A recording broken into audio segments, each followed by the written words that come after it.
Chapter 753, The Crazy Immortal. The immortal gods of the celestial court are truly foolish and arrogant. The man in black muttered in a low voice. He raised his right hand and reached forward into the air as if it were a dragon's claw. With a wave, a vast expanse of black energy surged forward, sweeping relentlessly. Within the rolling black mist emerged countless figures clad in black armor, strikingly similar to the heavenly soldiers, but entirely black. As soon as this dark heavenly army emerged, their terrifying murderous intent shook the entire battlefield, drawing innumerable creatures to turn their heads and look. On this void battlefield, apart from the heavenly soldiers and evil demons, there were more Taoists from the two great worlds, from all races, making it extremely chaotic. The battlefield was vast and impossible to judge with the naked eye, yet even so, this dark heavenly army made all beings feel a sense of dread. All heavenly soldiers, follow me and kill. The loud shout of the celestial calming god rang out. As soon as the words fell, tens of thousands of heavenly soldiers shouted in unison. The celestial Tao destiny within them fully erupted, wrapping around them like true sun fire, increasing their momentum dramatically. At this moment, at the edge of the void, Fang Xian and the 6 others who had sworn brotherhood with the Blood Prison Great Saint were also fighting fiercely, and from afar, they were all shocked and alarmed. Brother, such a battlefield is not something we can meddle in. These people and those heavenly soldiers, they are simply insane. Heavenly soldiers are immortal and naturally fearless. Those people are fighting desperately for immortal fate. If second brother were here, he would definitely also fight desperately. Fang Xian listened to his brother's words, without a sound. They kept their distance from each other, seemingly fighting individually, but actually cooperating, full of tacit understanding. Fang Xian's heart was also restless, hesitating whether to retreat. Search * The Oval Fire. @ website on Google to access chapters of novels early and in the highest quality. He remembered that heavenly army, who had previously captured them. If it hadn't been for the intervention of the supporting Tao Sword Venerable, the consequences would have been unimaginable. Although these heavenly soldiers were not a match for the supporting Tao Sword Venerable, their own strength was very formidable. But such a powerful heavenly army seemed like challengers on this void battlefield. Fang Xian gazed at the terrifying figure of the demonic Qilin, filled with dread and curiosity. Fight at the edge, do not approach.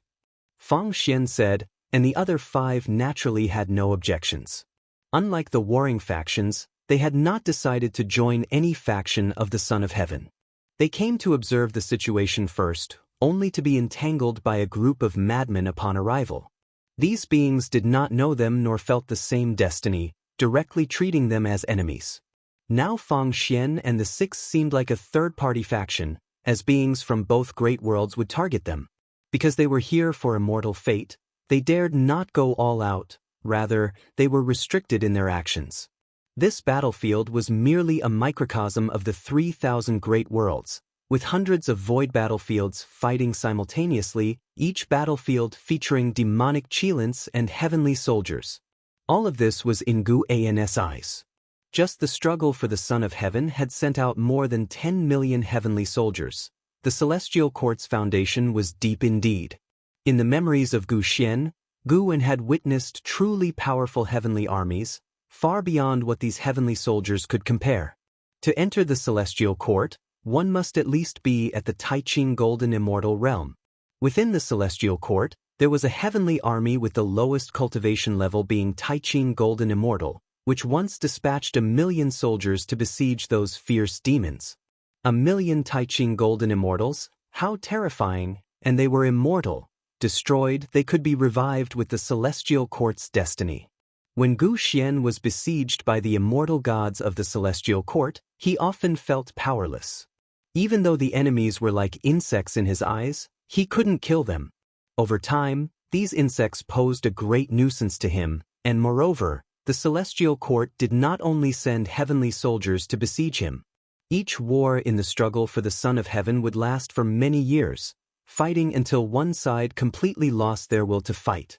Defeat would lead to escape, as many defeated beings, ashamed to face their master, would flee the struggle for the Son of Heaven, escaping to great worlds yet untouched by war.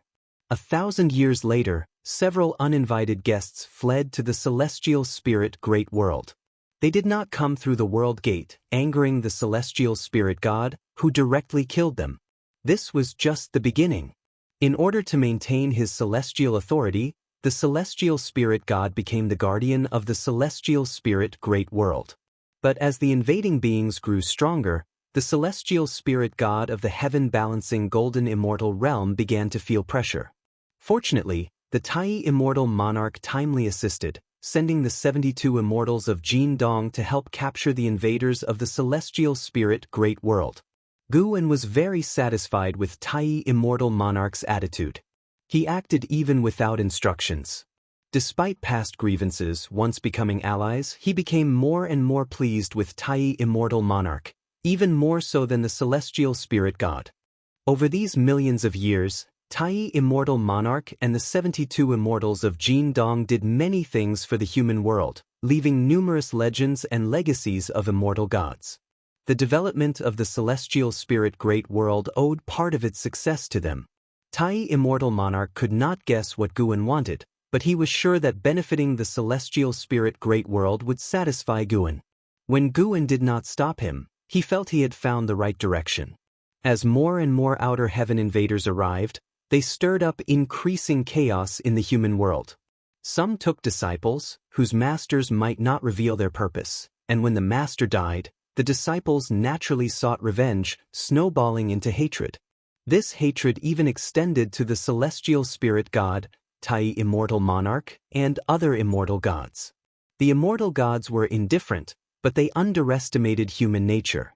Another 50,000 years passed. The celestial spirit great world erupted in conflict. The 9 sects began to battle individually, and other sects quickly chose sides, starting to fight.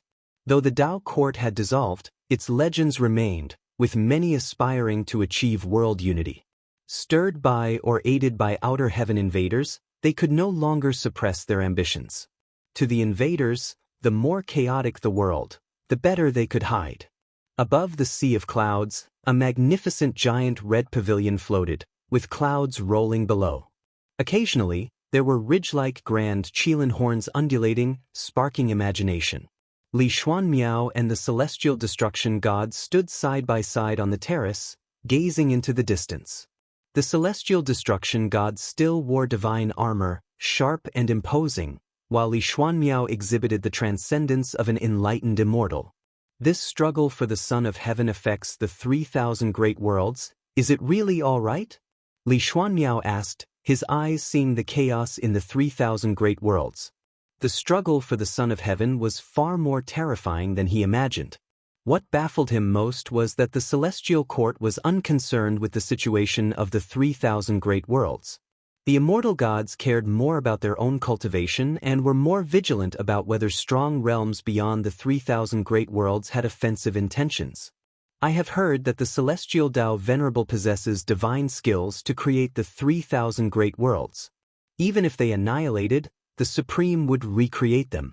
The 3,000 great worlds are dispensable to the celestial court. The celestial destruction god said emotionlessly. Li Xuanmiao turned his head towards him and asked, if that's the case, why create the 3,000 great worlds? The celestial destruction god answered, because the 3,000 great worlds are established by the great Tao. If missing, the power of the great Tao would fill the void, affecting celestial Tao destiny. Moreover, the celestial court needs all living beings' worship to enhance destiny. If you find any errors, ads pop up, ads redirect, broken links, non-standard content, etc., please let us know reports so we can fix it as soon as possible. Chapter 754. The inevitable conclusion. The celestial destruction god's response made profound mystery think of many possibilities, and he began to suspect heavenly Tao itself.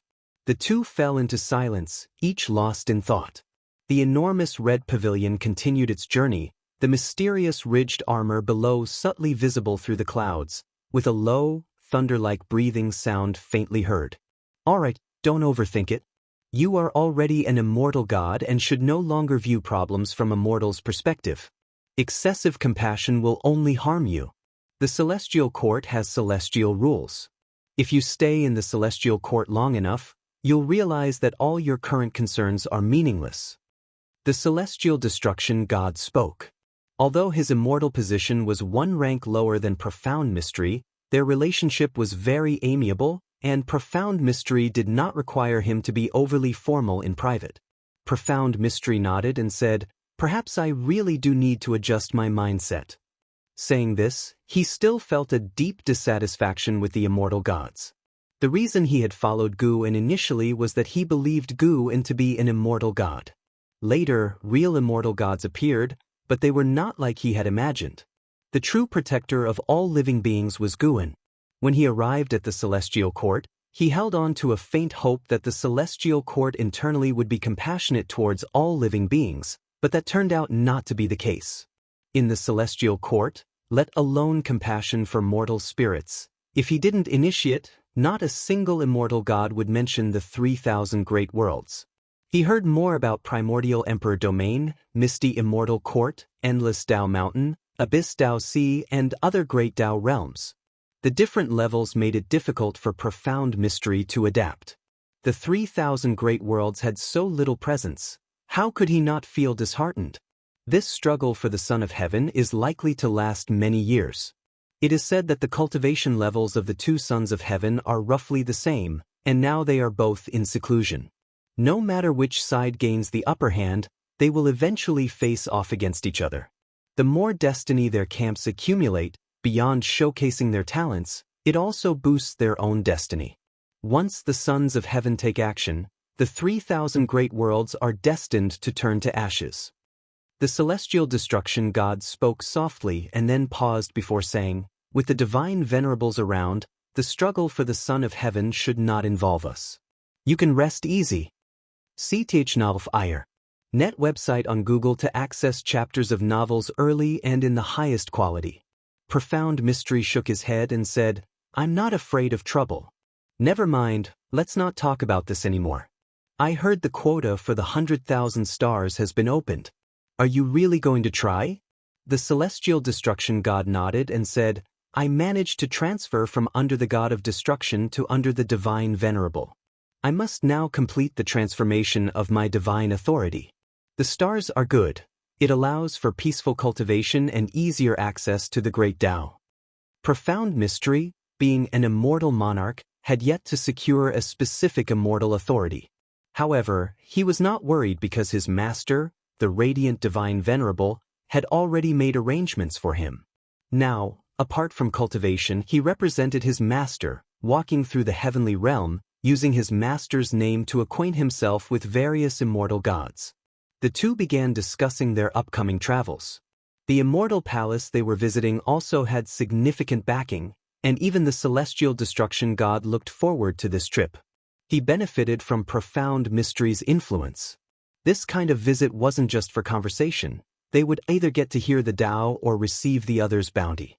Not only did various immortal gods respect the radiant divine venerable, but they also had high hopes for Profound Mystery's future. Anyone who could pass the heavenly Tao's test and ascend had boundless potential. The test imposed by the heavenly Tao was a battle between mortal spirits and immortal gods, its difficulty nearly impossible to overcome. Despite the celestial court owning countless universes, those who could ascend like Profound Mystery were few and far between. Many relied on connections with immortal gods for selection to immortality.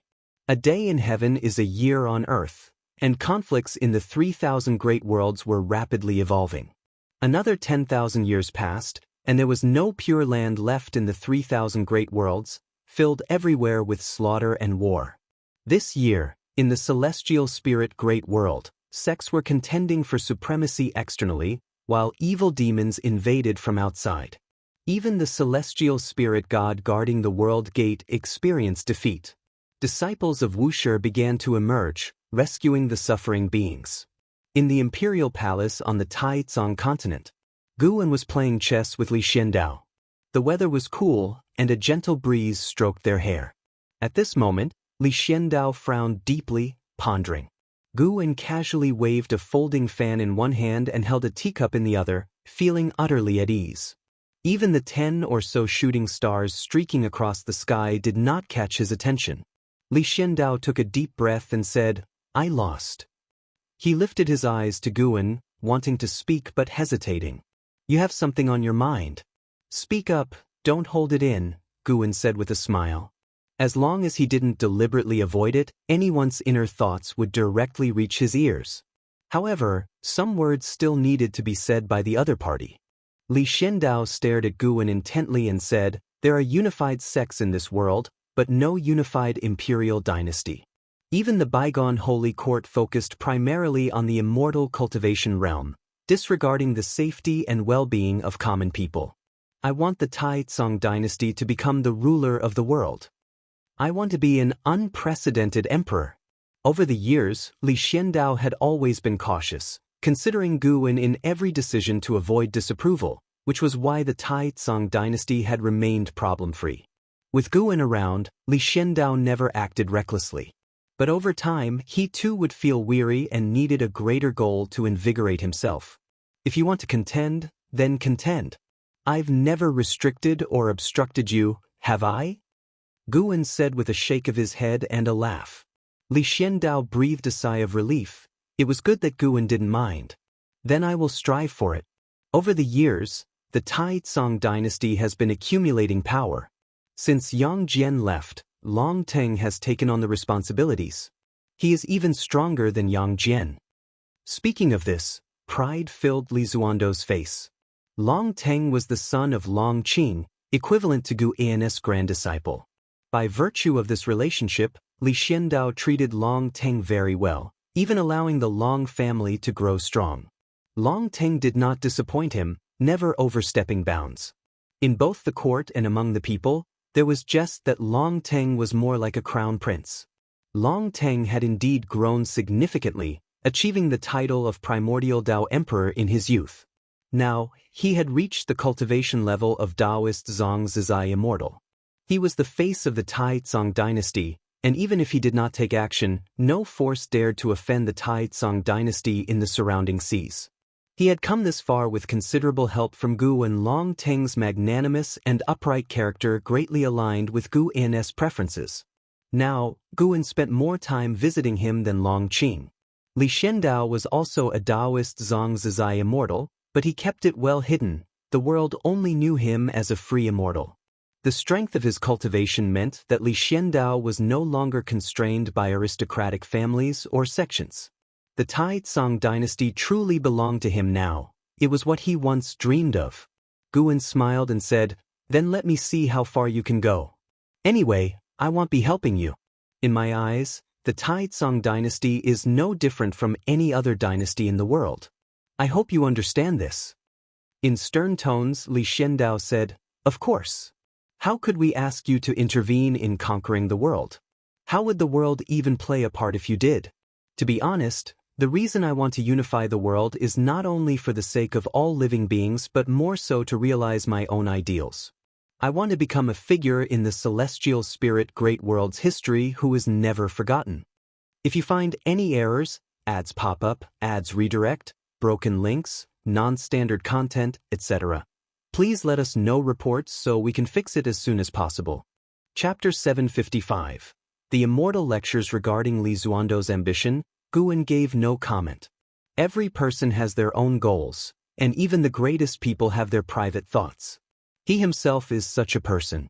Li Xiandao has the right to choose his own life, as long as he does not bring calamity to the entire world. There are so many evil people in this world, and many who stir up warfare. Killing them all is impossible. After chatting with Li Xiandao for half a day, Guan wandered alone in the Taizong dynasty, while Li Xiandao excitedly returned to the imperial study to start planning his military campaign. Unlike the chaos in various places, the Taizong continent has always been peaceful, unaffected by the trends of the world. However, even in peaceful lands, there are people in suffering. If Guan encounters them, he does not hesitate to help. He has the ability to save the world, but he does not do so because of the laws of the Great Tao. Helping individuals is simply because he wishes to. Sometimes, when he sees the fate of some people change because of him, Guan feels a sense of joy. His figure disappeared into the vast crowd of the city, seemingly inconspicuous and insignificant to this world. In the void, countless sword shadows floated in all directions, forming a spectacular sword array. Each sword shadow was larger than stars, and within the array stood a disheveled red-clothed sword cultivator, holding a sword, surrounded by violent and chaotic sword chi. His gaze fixed on Leah outside the sword array. Though far apart, their eyes met, causing intense spatial fluctuations along the way. Leah, dressed in black, pointed his finger like a sword, his sword intent emanating naturally. In the dark void behind him, a dreadful sword shadow stood, formed by his sword intent. Such powerful sword intent. Clearly, your cultivation level is just beginning to enter the Taoist collection Freedom Immortal realm, but the strength of your sword intent grants you the ability to excel within your realm. The red-clothed sword cultivator spoke, his tone full of admiration, seemingly unfazed by the sword array before him. Li Ya's eyes were cold, staring at him, and asked, "From which realm do you come? Why have you come to the celestial spirit great world? Why have you sacrificed so many souls to your sword Tao?" The red-clothed sword cultivator laughed and said, "I come from the Qingyu great world, which you should not have heard of. As for why I have come, there are unavoidable reasons. I am severely injured, my sword intents suffering karma retribution, and I need numerous souls to heal." Li Ya frowned, surprised at the other's honesty. Despite the severe injuries, he still possesses such strength. Li Ya's heart was filled with hesitation, not fearing the red-clothed sword cultivator but realizing that powerful cultivators like him from outer heaven are increasing. Some, like the red-clothed sword cultivator, use lives for healing, while others establish sects with hidden ambitions. Whether inside or outside heaven, the situation grows increasingly chaotic. Seeing your aptitude, I can forgive your offense. Serve as my sword slave, and I can show you higher realms. This great world will only become more chaotic, and one day, even the immortal gods guarding it will struggle to survive. The red-clothed sword cultivator looked at Leah, sneering as he spoke. At his words, Leah felt countless eyes in the dark observing him like cold snakes and scorpions, making him uncomfortable. Boom! A terrifying impact came from the dark depths, stirring the Tao's spiritual qi along the way, causing Li Ya's black clothes to flutter, making him instinctively turn to look. See Tich Novel Fire. Any *T website on Google to access chapters of novels early and in the highest quality. He saw two figures exuding terrifying auras rapidly colliding in the distance, their movement techniques far surpassing his perception, making him heart-poundingly fearful. One of those auras should belong to the legendary celestial spirit god. The celestial Tao destiny and the celestial Tao light layer of the celestial spirit great world were completely alike, only more oppressive. Even the celestial god is entangled? Li Ya thought secretly, and at that moment, a fierce wind blew towards him, making him instinctively turn back. His pupils dilated as he saw the red-clothed sword cultivator penetrate his sword array, killing towards him. The red-clothed sword cultivator had a grim and horrifying smile, reaching out his right hand for Li Ya's head, like a vengeful ghost extending its hand.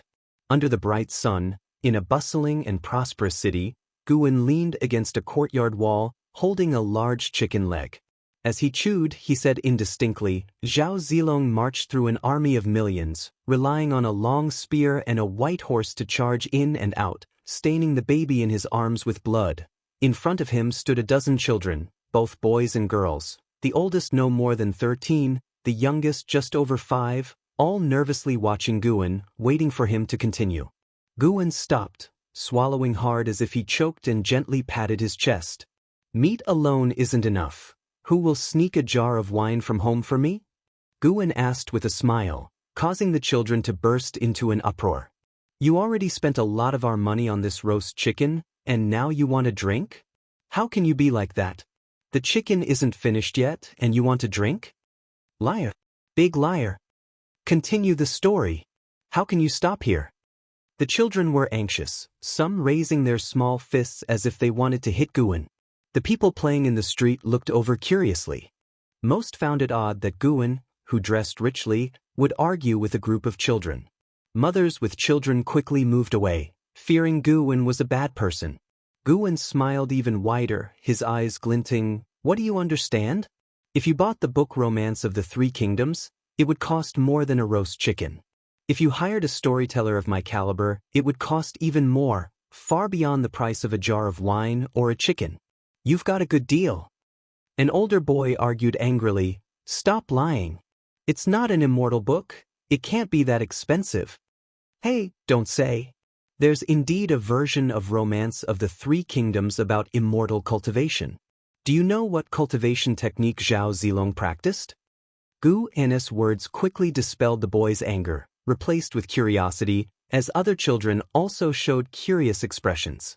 Guwen did not continue to speak but started to devour the chicken leg rapidly, the children urging him. Bang! A figure fell from the sky, landing on a nearby street, raising rolling dust and a strong wind, scaring the children in front of Guwen into screams. The people in the street began to flee, turning everything into chaos. As the dust settled, two figures appeared. It was the red-clothed sword cultivator and Liya. The red-clothed sword cultivator held Liya by the neck with one hand, raising him in the air, covered in blood and very miserable. Still refused to submit? I've been very restrained, otherwise this city would have turned to ashes. If you don't agree, I'll extract the souls of everyone in this city before your eyes to offer as sacrifices, the red-clothed sword cultivator sneered. Then his gaze swept around and quickly focused on Guwen and the group of children gathered by the courtyard wall, making them stand out conspicuously. Liya faced away from Guwen, unable to sense his presence, but noticed the red-clothed sword cultivator's gaze, glancing with his peripheral vision. His pupils shrank, and a strange smile appeared on his face. If you find any errors, ads pop up, ads redirect, broken links, non-standard content, etc., please let us know reports so we can fix it as soon as possible. Chapter 756, Unknown Threat. Liya was delighted when he saw Guwen, so a smile appeared on his face, but this delight was quickly replaced by embarrassment. SAR the Novel Fire. Any *T website on Google to access chapters of novels early and in the highest quality. Every time he met Guwen, he bragged about how free he was outside. Previously, Li Xianyu had exposed his lies in front of Guwen, saying he often got injured. It was hard for him to cope with that, and this time, he got caught red-handed by Guwen. How could he not be embarrassed? The red-clothed sword cultivator noticed the change in Li Ya's expression. He squinted at Guwen, who was surrounded by children, and sneered, You know this person? Liya replied with difficulty, I advise you not to act recklessly or else. Before he finished speaking, the red-clothed sword cultivator grabbed him and appeared out of nowhere, standing before the children, scaring them away with cries. The red-clothed sword cultivator scrutinized Guwen and asked, Did you come specifically to rescue him? How could there be such a coincidence? He descended from the sky, chose a random city, and yet he encountered the captive's acquaintance. Guwen looked at the red-clothed sword cultivator and smiled. I could be, or maybe not. If you put him down now, there might still be room to settle the conflict between you two. The red-clothed sword cultivator snorted coldly and suddenly reached out towards Guwen, moving as swiftly as lightning. Boom! A gust of wind arose out of nowhere, shaking everything on the street. The robes of the red-clothed sword cultivator and Liya fluttered violently, their eyes widened with fear. Impossible! His hand was blocked by an invisible force, unable to touch Guwen. What astonished him the most was that the aura he released should have been enough to obliterate everything within 1,000,000 miles, yet apart from the strong wind, nothing was destroyed around him. In a split second, he realized the vast difference in power between him and his opponent. Even if he wasn't seriously injured, he wouldn't be a match for this person. Senior, the red-clothed sword cultivator hurriedly spoke, but before he could finish, Guwen's eyes turned cold, and he turned to ash. Liya fell to the ground, half kneeling, and touched his throat, feeling the cold mana dissipating. He turned to Guwen and couldn't help but ask, Did you come specifically to rescue me? You have successfully taken 31,782,281 years of lifespan from the Red Sword Ghost Demon, late stage of heaven-encompassing free immortal realm. Only 31 million years of lifespan? A bit too little. Guwen replied, I have been in this city for 2 days, telling those children the story of the romance of the 3 kingdoms. I've almost finished half of it. Upon hearing this, Li Yo was horrified. Could it be that Guwen had foreseen things to this extent? That red-clothed sword cultivator randomly chose a place to descend but happened to land near Guwen. During the descent, he didn't feel Guwen's presence, which means Guwen really calculated that he would come here, and it was 2 days ago.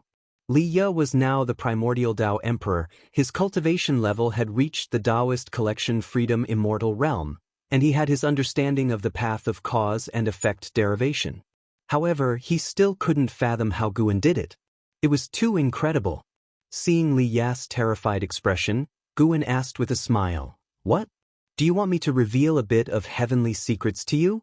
Like today's calamity, you will face more of in the future? No. I don't want to know. Li Ya hurriedly interrupted, extremely flustered. Even so, Guwen's words already left him cold. Would he face similar troubles in the future? Although he often got injured and said he didn't mind, who would want to get hurt if they could avoid it? Li Ya wasn't a masochist. He didn't fight to get badly injured every time. Unfortunately, his strength was inadequate. Guwen changed the topic and asked, Do you need my help to heal? Li Ya's face turned awkward, and he shook his head in refusal. Then take your time recovering. I'm leaving. Guwen said these words and disappeared from where he stood. Was it Li Ya's illusion, or did he see Guwen's lips curl into a smile when he turned around? The feeling of relief from surviving was quickly replaced by embarrassment and shame, making him wish he could find a hole to crawl into. He could only try to think positively that junior brother Gu had saved him more than once, and he should get used to it. Just the thought of being held by the throat and lifted into the air made his face flush with embarrassment. He didn't want to face Guwen, and luckily Guwen didn't stay longer. According to junior brother Gu, the world will become even more chaotic in the future. Li Ya thought worriedly, seemingly unable to escape the feeling of powerlessness no matter how high his cultivation level reached. The path of the great Tao was indeed long. When could he become like junior brother Gu, with the ability to laugh at the world? Dust flew as Li Ya stood on the street, lost in thought until the presence of approaching civilians brought him back to reality, then he vanished from the spot.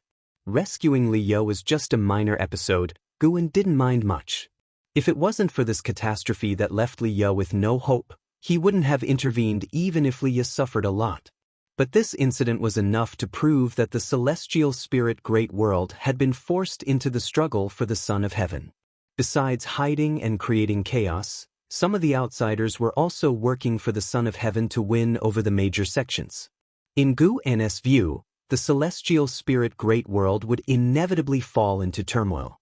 More and more outer heaven visitors and immortal gods appeared, causing the future of the celestial spirit Great World to change daily, all reflected in Guwen's eyes. He saw countless outcomes in the future. Knowing all results, he could choose the destiny he was satisfied with, but for now, he didn't want to intervene. As long as the celestial court didn't invade the celestial spirit Great World on a large scale, other situations were just minor skirmishes. In a good mood, Guwen walked through the mountains, humming a tune while observing the changes in the destiny of heaven and earth. He saw many people's hardships. Even the Tai Immortal Monarch and the 72 Immortals of Jin Dong would fall into dire situations. On the other side, among the continuous mountains on a hillside, the 72 Immortals of Jin Dong were distributed, some meditating and cultivating, some comprehending the rules of heaven and earth, others deducing the future. The Purple Dragon Star Monarch looked towards the horizon, his brows furrowed slightly. A female immortal approached him curiously and asked, Senior brother, what are you looking at? You've been frowning for quite a while. The Purple Dragon Star Monarch softly replied, Something is watching the celestial spirit Great World. Even I cannot fully deduce its cause. The female immortal said indifferently, Now that the struggle for the Son of Heaven has begun, even though the 3,000 great worlds are inhabited by mortal spirits, there are always some Taoists. Perhaps someone is weighing whether to hide in this world. No, it doesn't feel like a mortal spirit.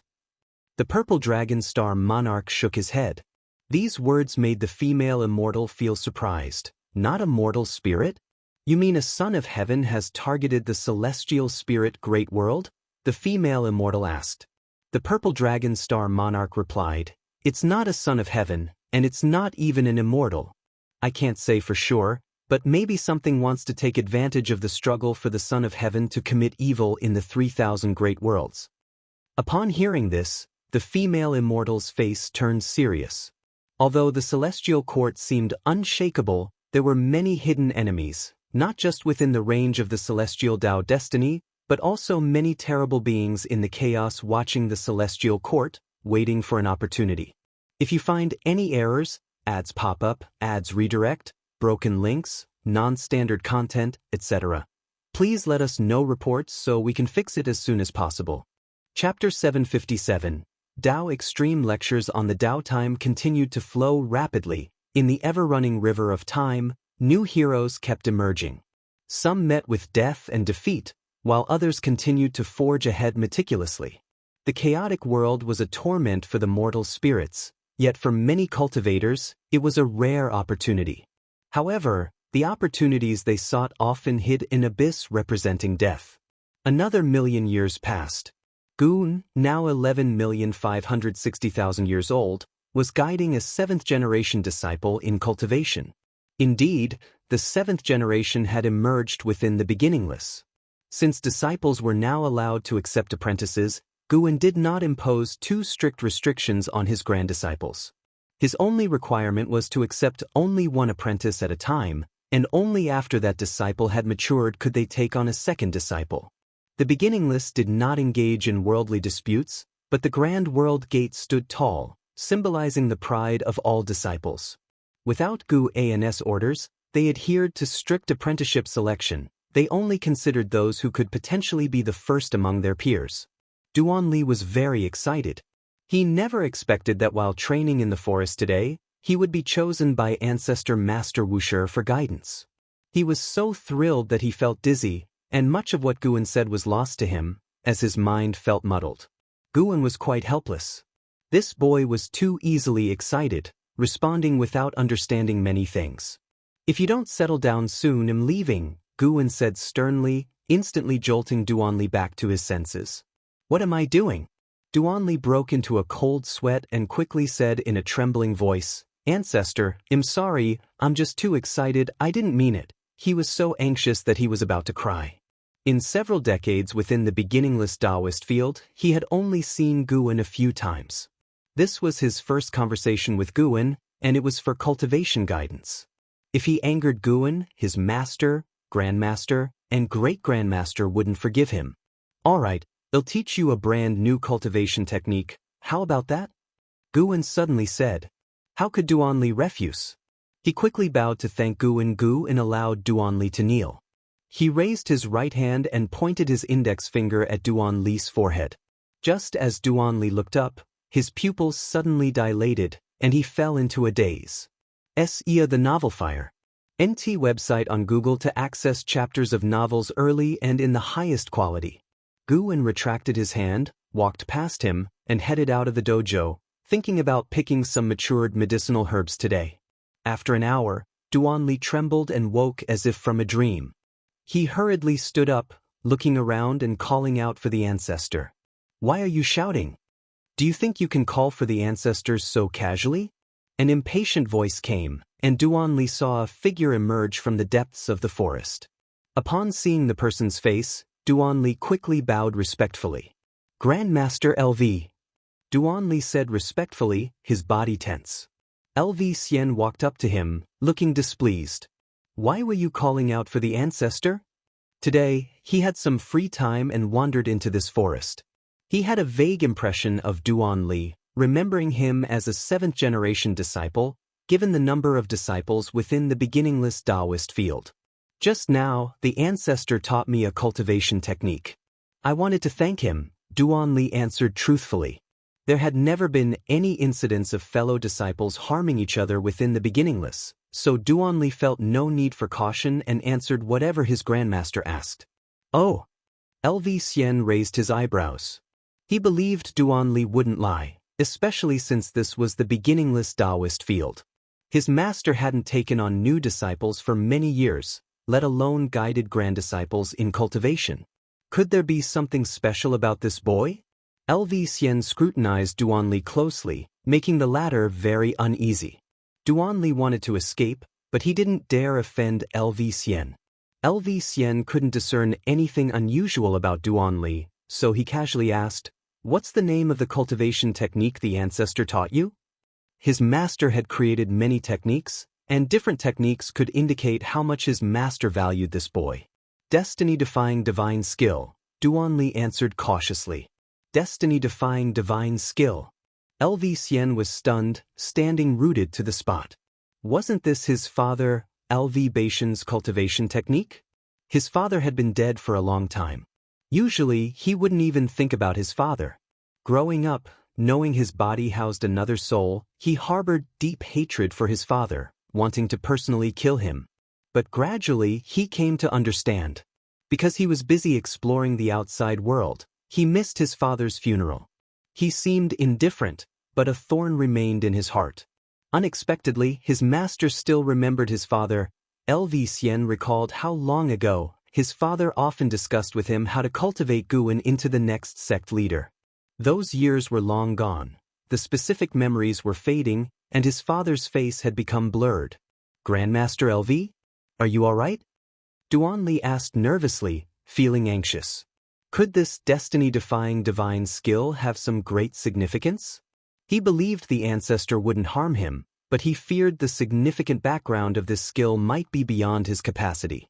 LV Xian came to his senses, showing a complex smile. "Nothing, cultivate well. Since you've got the true teachings from the master, your fortune is deep. Cherish it well. If you disgrace this technique, he'll be the first to deal with you." These words made Duanli's legs tremble, making LV Xian shake his head with a smile before turning to leave. He needed to reflect on the past, to avoid forgetting his origins. LV Xian suddenly understood why his master often daydreamed. Perhaps it was to recall the past, to always remember who he was. In the following days, the news of Duanli receiving teachings from Guan spread throughout the dojo, arousing curiosity among all disciples. Even second-generation disciples summoned him to observe his talents and comprehension. Unfortunately, Duanli did not exhibit greater aptitude than other disciples. However, this did not disappoint the disciples. Instead, it heightened their anticipation. The master couldn't possibly mistake. Even if Duanli didn't seem exceptional, received by the master, he would certainly excel in the future. Thus, 10 years quickly passed. Since imparting the skill to Duanli, Guan had not sought him out again. This morning he heard of a great power preaching at the endless Dao Mountain, which piqued his interest, and he decided to attend. The great power was a Dao extreme Daoyuo Immortal, with profound Dao practice. Listening to the teachings would definitely be beneficial. However, Guan's true self needed to pick medicinal herbs, so he sent a clone, suppressing its cultivation level to the heaven-opening Daoyuo Immortal realm. The clone moved at great speed, soon entering the endless Dao Mountain's domain. In the dim sky, the majestic Dao Mountain peaks loomed amidst the spiritual fog, mysterious and solemn. Guan flew towards an old acquaintance, Hongyazi, who had been very hospitable during their first meeting, introducing him to many fellow Taoists. Since Hongyazi was also here, it was natural to go see him. Approaching the Dao Mountain of the great power preaching, Guan soon spotted Hongyazi. As before, he was chatting and laughing with several cultivators, enjoying the moment. Hongyazi was the first to notice Guan, exclaiming with joy, "Fellow Taoist Meng Lang, long time no see. If you find any errors, ads pop up, ads redirect, broken links, non-standard content, etc. please let us know reports so we can fix it as soon as possible." Chapter 758, Jiang Rulai, Beyond the Heavenly Dao. Looking at Hongyazi, Guan smiled and nodded at him. Hongyazi, after saying a few words to those around him, flew towards Guan. It had been millions of years since their last meeting, and Hongyazi was as enthusiastic as ever, holding Guan's hand and having endless things to talk about. Guan knew that the misty immortal court had had a rough time over the years. The Son of Heaven had been putting pressure on them, hoping they would participate in the struggle for the Son of Heaven, but the misty immortal court had its own pride and repeatedly refused.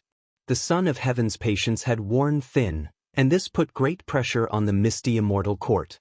Xianxia came to unwind and had no intention of getting involved in the matters of the misty immortal court. The two chatted for a while and then ascended Dao Mountain together. Along the way, Xianxia introduced Guan to this Dao extreme Daoyuo immortal named Jiang Rulai, who was born in the primordial emperor domain. He had once been part of the immortal class, later reincarnated and started his cultivation anew, breaking free from the celestial court's destiny. No one knew how long he had lived. When Xianxia was young, he had heard of Jiang Rulai's name. His admiration for Jiang Rulai clearly surpassed that for the white-haired ancestor. After ascending the mountain, the two arrived at Jiang Rulai's dojo, which was vast and already filled with many people meditating. They found a corner and sat down. Listening to Xianxia recount Jiang Rulai's deeds, Guan looked forward to seeing Jiang Rulai even more. Although Guan's cultivation level was higher than Jiang Rulai's, he likely had not lived as long as Jiang Rulai. Even the venerable Gu Xianyu had lived through accelerated periods to achieve enlightenment, which requires the accumulation of years. Perhaps the conversation grew deeper, as Xianxia couldn't help lamenting the misty immortal court's stance towards the celestial court. Many of their fellow immortals who had ascended urged them to submit, but if the misty immortal court became the lackeys of the Son of Heaven, their status would surely decline, unless this Son of Heaven truly became the celestial emperor. Otherwise, the path in the celestial court for the misty immortal court would only get narrower. Xianxia couldn't understand what those fellow immortals were thinking, being so bold as to gamble the fate of the misty immortal court. Perhaps they have their reasons, Guan comforted him. Xianxia thought the same but was still filled with dissatisfaction towards those fellow immortal gods. Time passed quickly. A full 100 years passed before Jiang Rulai descended. By then, the dojo had gathered hundreds of thousands of listeners, a grand scale with the lowest cultivation level being heaven-balancing golden immortal. Jiang Rulai was enveloped in Dao light, with only Guan able to see his true form. This person had skin like white jade, a face difficult to distinguish between male and female, with an extreme coldness between the eyebrows. Wearing a golden robe and a crown with golden horns resembling a flood dragon, he appeared like a supreme divine king descending, with a dharma aspect of the world behind him, exuding overwhelming dominance. Because of the Dao light surrounding him, other listeners could not see Jiang Rulai's true form, but this did not prevent them from being shocked by his aura. The moment Jiang Rulai appeared, the entire dojo fell silent. I have traveled through chaos and Hongmeng and gained much insight. Today, I will expound the Tao of creation for you all. Jiang Rulai's voice resounded, his tone indifferent but carrying immense authority that left no room for doubt. Creation? Guan was intrigued and began to look forward to Jiang Rulai's lecture.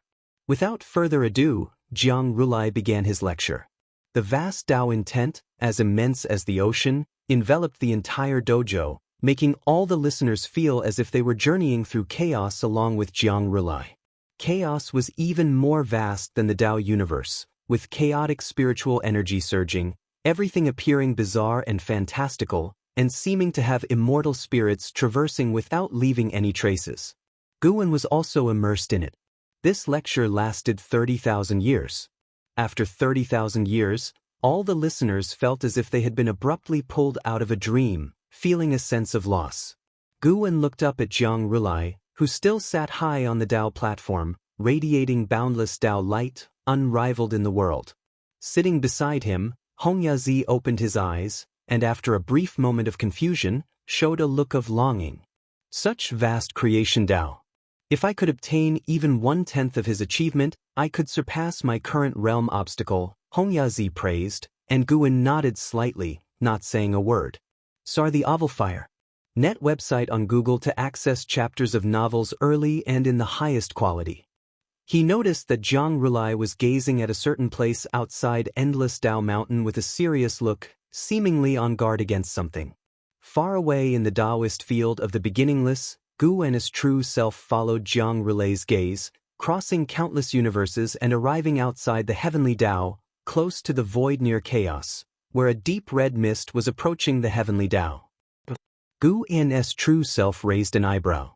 He could sense the incredibly terrifying power within that deep red mist. It should be noted that he was now at the peak of the Xianxia primordial immortal realm. If something could make him feel threatened, it was certainly not simple. Looking towards the celestial court as expected, a large number of immortal gods were flying towards the palace of the pole star, obviously startled by this mysterious force.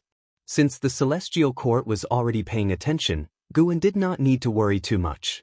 The celestial spirit great world was located at the edge of the 3,000 great worlds, not within the range of the celestial Tao destiny. For this mysterious force to threaten the celestial spirit great world, it would first have to break through the celestial court's layer of destiny. For the celestial court, destiny was its lifeblood, and it would certainly not let it have its way. Vaguely, Guan saw some unseen and untouchable threads of cause and effect within the deep red mist, connecting with the 3,000 great worlds of the heavenly Tao. With his cultivation level, it was difficult to perceive these threads of cause and effect without careful observation. It must be known that he primarily cultivated the way of cause and effect. No wonder I have always felt there would be changes in the struggle for the Son of Heaven. It turns out the changes come from outside the heavenly Tao, Guan thought silently. Although this crisis was not directed at him, he still believed it would be wise to break through as soon as possible. Once I reach a lifespan of 2 billion years, I will break through, Guan decided in his heart. Meanwhile, at Endless Tao Mountain within the dojo, Jiang Rulai spoke. The path of creation is the cornerstone of the 3,000 great Tao. Even the great Tao itself is a creation. I hope you can understand the profound mystery of creation and attain the Tao soon. After speaking, he stood up. Tens of thousands of listeners also stood up and saluted him. Jiang Rulai sought nothing from his lecturing, yet it was deserving of their bowing in respect. Jiang Rulai transformed into a rainbow light and disappeared into the dim cloud sea. Guan saw him flying in the direction of the celestial court. It seemed that although he had broken free from the celestial court, he still had connections with it. Fellow Taoist Meng, where will you go next? Hongyazi looked at Guan and asked with a smile. Guan heard his inner voice and answered, I plan to continue my journey through the myriad realms of the great Tao. Hongyazi wanted to follow him and see his dojo, but he didn't want to return to the misty immortal court. However, he couldn't bring Hongyazi back to the celestial spirit great world. In that case, why don't we travel together? Hongyazi suggested with a smile. Guan had no objections and nodded in agreement. After all, he was just an avatar. Where he went and what he did would not affect his true self harvesting medicinal herbs. Seeing Guan agree, Hongyazi was even happier. He grabbed Guan's wrist and asked, Then let's go, fellow Taoist Meng. Where do you think we should go first? I want to take a look at the underworld. Just as well, I have acquaintances in the 9 divine mansion of the underworld. The profound abyss ancient tree of the 9 divine mansion is about to bear fruit. Perhaps we can witness a spectacle. Is that so? That's perfect. If you find any errors, ads pop up, ads redirect, broken links, non-standard content, etc., please let us know reports so we can fix it as soon as possible.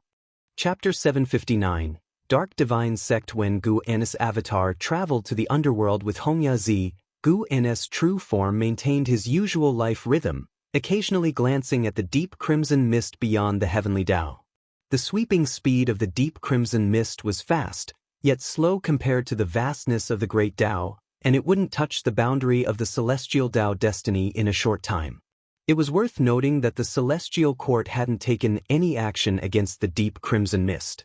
Guan saw numerous immortal gods fly into the palace of the pole star, then scatter away together as if nothing had happened.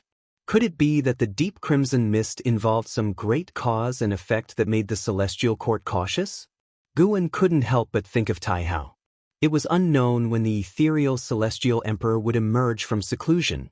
Perhaps the immortal gods were awaiting the celestial emperor. As one great thousand world was completely conquered by another, the struggle for the Son of Heaven became intensely fierce.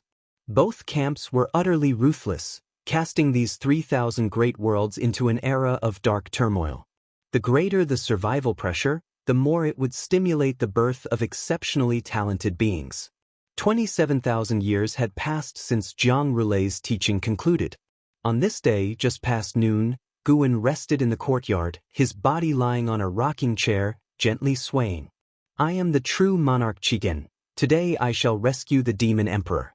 I dare anyone to try and stop me. A domineering roar resounded throughout the world, startling Xinzhen, who opened her eyes before the artifact refining cauldron. Not just her, all the disciples in the dojo heard, which piqued their curiosity. Qigyan? True Lord? Did you read your journey to the west again? Shenzhen turned her head to Guan, asking teasingly. Guan didn't open his eyes, his face covered by a round fan, softly saying, "Who knows?" to yell while rescuing someone, either arrogant or foolish. Shenzhen laughed. Whether successful or not, at least all living beings will remember his name and know of his act to rescue the demon emperor. Beneath the round fan, the corner of Guan's mouth lifted slightly, but he didn't reply. Cultivators across the world indeed were discussing the name of true monarch Qitian. This guy truly intended to rescue the demon emperor. Confident in his broad divine skills, he believed it would be successful. Yet, before he even saw the demon emperor, he was jointly suppressed by the 9 sect cultivators. Though the 9 major sects had begun to slaughter each other, they never ignored the demon emperor, dispatching great cultivators to guard him without concern for the wider world, their sole duty to watch over the demon emperor. After several days of great warfare, true monarch Qitian was thrown into the demon emperor's cave mansion, enduring endless days of darkness together. Interestingly, this true monarch Qitian was related to Guan. His ancestor was How Long, once raised by Guan roaming the human world. How Long already carried a divine name. Occasionally returning to the Taoist field of the beginningless, he spent most of his time wandering and frolicking in the human world, his progeny numerous, truly upholding the dragon's dignity. In the dim cave chamber, heavy breathing echoed continuously. In the center sat a man in white clothes. Though his robes were torn, he remained unstained by dust, possessing an extraordinary aura. He was the demon emperor. In the corner of the cave loomed a curled shadow, like a fearsome giant serpent, from which the breathing came. If you're afraid, just bow and admit your mistakes to them, there might be a way out. The demon emperor spoke with closed eyes, his tone indifferent. At these words, demonic chi surged from the darkness, rushing towards the demon emperor. Silence! How could I be afraid? A furious shout erupted, revealing the fearsome shadow morphing into a disheveled man stepping forward. This man was none other than true monarch Qitian, with 2 sharp dragon horns sprouting from his head.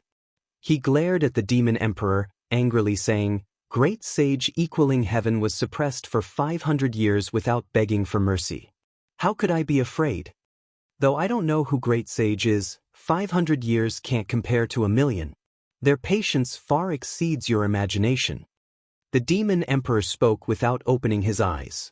True monarch Qitian calmed down, confusedly asking, "They've imprisoned you for so long, for what? Couldn't they kill you?" Of course, if they could kill me, they would have done it already. Perhaps in the depths of destiny, heaven doesn't want me dead. The demon emperor's words piqued true monarch Qitian's curiosity. What divine skill have you cultivated, making you unkillable? You should care about yourself first, figuring out how to endure the millennia ahead. True monarch Qitian, upon hearing this, sat cross-legged before the demon emperor and said, "Although I haven't been imprisoned for millennia, I've spent years in seclusion. At worst, I'll cultivate here." His eyes roamed, observing the demon emperor's exceptional aura, steady as a rock. He suddenly felt this might be his great opportunity. Just like the myths, surviving catastrophe could bring fortune. Perhaps he could learn the undying divine skill from the demon emperor. Sun Wukong in Journey to the West possessed an immortal body. Even the celestial court couldn't subdue him. The demon emperor remained silent, while true monarch Qitian watched him, scratching his head, pondering. The days of suppression were far harsher and more despairing than true monarch Qitian had anticipated. Endless hopelessness would be a form of extreme torment. SAR the Novel Fire. Net website on Google to access chapters of novels early and in the highest quality. As time passed, true monarch Qitian's excitement and curiosity gradually faded, turning to agitation and rage, until all emotions were eradicated, leaving only numbness. Another 1,000,000 years passed. Guwen had just returned from the hidden spirit palace, entering the courtyard as an Xian quickly approached. Master, recently a sect named Dark God Sect appeared in the human world. They widely spread scriptures, urging mortal spirits to believe in the Dark God, claiming darkness and light coexist, though the world remains bright, bones litter the land, and people's hearts find no redemption. The Dark God will bring darkness to the world's dangers, offering salvation in the darkness. An Xian spoke with deep concern, deeply wary of the Dark God Sect. Guwen asked, "Has the Dark God Sect started disrupting the human world?" "No, locating their sect is impossible. Only numerous scriptures are spread, misleading hearts. The Immortal Cultivation sect is busy fighting and vying for power, neglecting the Dark God Sect. But I've deduced it and can't see through them. There's something unusual behind the Dark God Sect." An Xian spoke earnestly, staring at Guwen, hoping her master could provide answers. Guwen looked towards the celestial vault and said, "The Dark God indeed exists. He has arrived, observing this human world." And Xin's eyes widened and she asked, "Where is he? What does he look like?" Guwen didn't respond, calmly watching the celestial vault. Beyond the celestial spirit great world, in infinite darkness, sat a skeletal figure. Leg bones supported the hand bones, within the palms burned green flames, manifesting countless worldly scenes, rapidly transforming. If you find any errors, ads pop up, ads redirect, broken links, non-standard content, etc., please let us know reports so we can fix it as soon as possible. Chapter 760. The Calamity from Beyond the Heavenly Tao. The white skeleton in the darkness sat motionless. Only the green flame in its palms flickered continuously, looking bewitching and eerie. After an indeterminate amount of time, its skull slowly trembled, dark eyes opened under its brow bone, representing the ultimate evil of the great Tao, profound and terrifying. It slowly lifted its right hand, its bones spread apart, and 7 small bones wrapped in black mist flew out, disappearing into the darkness in the blink of an eye. Having done all this, it closed its eyes again and continued to fall into slumber. Far away in the celestial spirit great world, Guwen did not tell an Xian about the origin of the Dark Divine Sect, but said that the Dark God resided in the outer heaven, making an Xian frequently look up to the sky, but she could see nothing, which only increased her desire for a higher realm. Under the background of world conflict, the Dark Divine Sect, although drawing some attention, was not yet powerful enough to participate in the struggle for supremacy, so the major Immortal Cultivation sects did not pay much attention. Unbeknownst to anyone, the Dark Divine Sect rapidly developed, eventually infiltrating various major sections. Those who were disillusioned and consumed by hatred were attracted to the ideals of the Dark Divine Sect, and they even saw the divine presence of the Dark God in their dreams, which obsessed them and drove them to madness. 50,000 years later, the Dark Divine Sect had become an unignorable force in the human world, with followers in every sect. However, the Dark Divine Sect could not stop the wars in the human world. Years of fighting had built up irreconcilable hatreds among the sects, and even if the Dark Divine Sect stirred up trouble within them, they could not put aside their immediate enmity and interests. In the depths of the universe, before the world gate, Celestial Spirit God, Tai Immortal Monarch, the 72 Immortals of Golden Cave, and Emperor Tianhong gathered here. Having regained his immortal position, Emperor Tianhong radiated with immortal light, brighter than the distant stars. At this moment, the faces of Celestial Spirit God, Tai Immortal Monarch, and the 72 Immortals of Golden Cave were extremely grave. They surrounded Emperor Tianhong, all remaining silent. Celestial Spirit God was the first to break the silence and asked, "Are we sure this is related to the chaos evil demon beyond the heavenly Tao?"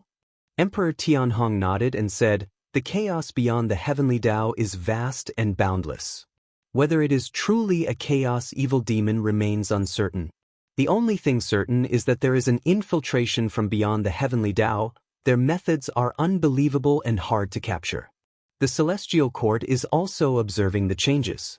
One thing I can confirm is that the Dark Divine sect is a variable from beyond the heavenly Tao. Tai Immortal Monarch followed up. The rise of the Dark Divine sect is indeed too rapid. Without being able to deduce its origin, we can only speculate from the cause and effect beyond the heavenly Tao. The 72 immortals of Golden Cave glanced at each other. Though they remained silent, the worry on their faces grew heavier. As heavenly court immortals, they were indifferent to the beings of the heavenly Tao but held great dread towards everything beyond the heavenly Tao due to numerous stories they had heard. In some respects, their indifference to the beings of the heavenly Tao was because their attention was focused beyond the heavenly Tao. What should we do now? If we let this continue, the celestial spirit great world may really come under the dominion of the Dark Divine sect. A Golden Cave immortal asked. They were not considering the well-being of the celestial spirit great world's beings but were thinking of Guan. They were now serving Guan, and if the celestial spirit great world were taken over by the Dark Divine sect, it would certainly affect Guan, which would signify their incompetence. Tai Immortal Monarch pondered, perhaps it is not that difficult. That existence has not instructed us, indicating the crisis is not yet substantial enough to disturb him. With his cultivation level, he should be able to perceive threats beyond the heavenly Tao. These words made sense to the assembled immortals. Xianxia the novel, the NT website on Google to access chapters of novels early and in the highest quality. Guan could face the eternal life venerable, his cultivation level unfathomable. Regardless, although he has not given instructions, we cannot just stand by. Let's investigate together, Tai Immortal Monarch ordered. The immortals had no objections and soon dispersed. Celestial spirit gods stood at the world gate, watching the departing figure of Tai Immortal Monarch and could not help but sigh, just this composure alone is beyond me. Even knowing the cause and effect related to the Dark Divine sect beyond the heavenly Tao, Tai Immortal Monarch did not hastily seek out Guan but continued to act, intending to prove himself. If it were him, he would certainly have sought out Guan, believing Guan possessed greater insight. But then again, if Guan could perceive it, what difference would it make if he asked or not? And if Guan could not perceive it, telling him would not change the already established existence of the Dark Divine sect. According to his understanding of Guan, even if Guan could not fully understand the cause and effect of the Dark Divine sect, he would still not be completely unaware of its presence. Celestial spirit god no longer thought about it and turned his gaze to the world gate. Within the celestial spirit great world, the chaotic forces grew stronger, and the matters he could oversee became fewer. Guarding the world gate was his immortal position, a duty he had to ensure. At the very least, he could not allow intruders to break into the celestial spirit great world through the world gate. Celestial Court, Guangfa Immortal Palace. In the vast hall, Li Xuanmiao, celestial destruction god, and hundreds of other immortals sat, maintaining a certain distance from each other. Each presented their dharma aspect, resplendent and beautiful, exuding the unique aura of immortals. Guangfa Tai Guang Divine Venerable sat at the head, overlooking all the immortals in the hall. Today's topic, how should the celestial court deal with the dark god from the chaos? Guangfa Tai Guang Divine Venerable spoke, and the immortals, his disciples, fell into contemplation even before he spoke. A white-haired elder at the front spoke first. The dark god differs from the chaos evil demons we know. He originates from the great Tao, sharing the same source. Simply eliminating his avatar cannot resolve the problem at the root. Perhaps we should start from what he desires. The dark god spreads faith, following a path akin to the celestial courts, relying on worship. If all living beings don't yearn for darkness, he has no opportunity. This statement immediately prompted another immortal to respond. Easier said than done. The battle for the position of Son of Heaven has already begun. The two candidates will not relent, and neither will the immortal factions backing them. How can we end the catastrophe of the 3,000 great worlds? If it doesn't end, the hearts of all living beings will harbor darkness. At this, more immortals began to speak, each offering their opinions, and some even quarreled, making the atmosphere in the hall intense. Li Xuanmiao sat near the front but remained silent, patiently listening. Celestial Destruction God sat at the back and dared not speak lightly, knowing this was a test by Guangfa Tai Guang Divine Venerable, requiring cautious handling. After a long time, Guangfa Tai Guang Divine Venerable interrupted, "None of your strategies can avoid the struggle for the position of Son of Heaven. In your opinion, which is the greater calamity, the one brought by the Dark God or the battle for the position of Son of Heaven?" As soon as he finished, the hall fell silent. No immortal or god dared to speak. If you find any errors, ads pop up, ads redirect, broken links, non-standard content, etc., please let us know reports so we can fix it as soon as possible. Chapter 761. Lifespan of 20 quadrillion years. In the Grand Hall of Guangfa Immortal Palace, it was silent. Those previously impassioned disciples were all silent, each with an unsightly expression, tinged with a bit of embarrassment. Guangfa Taiguang Divine Venerable swept his gaze over everyone in the hall, his eyes indifferent. Sir, the Oval Fire. At website on Google to access chapters of novels early and in the highest quality. Clearly, the disaster of the Tianzi contest is much more significant. How many beings can the Dark God harm? How many beings will the Tianzi contest affect? Even if the 3,000 great worlds can be reopened and remodeled, what about the beings that died? They will merely be replaced by new life.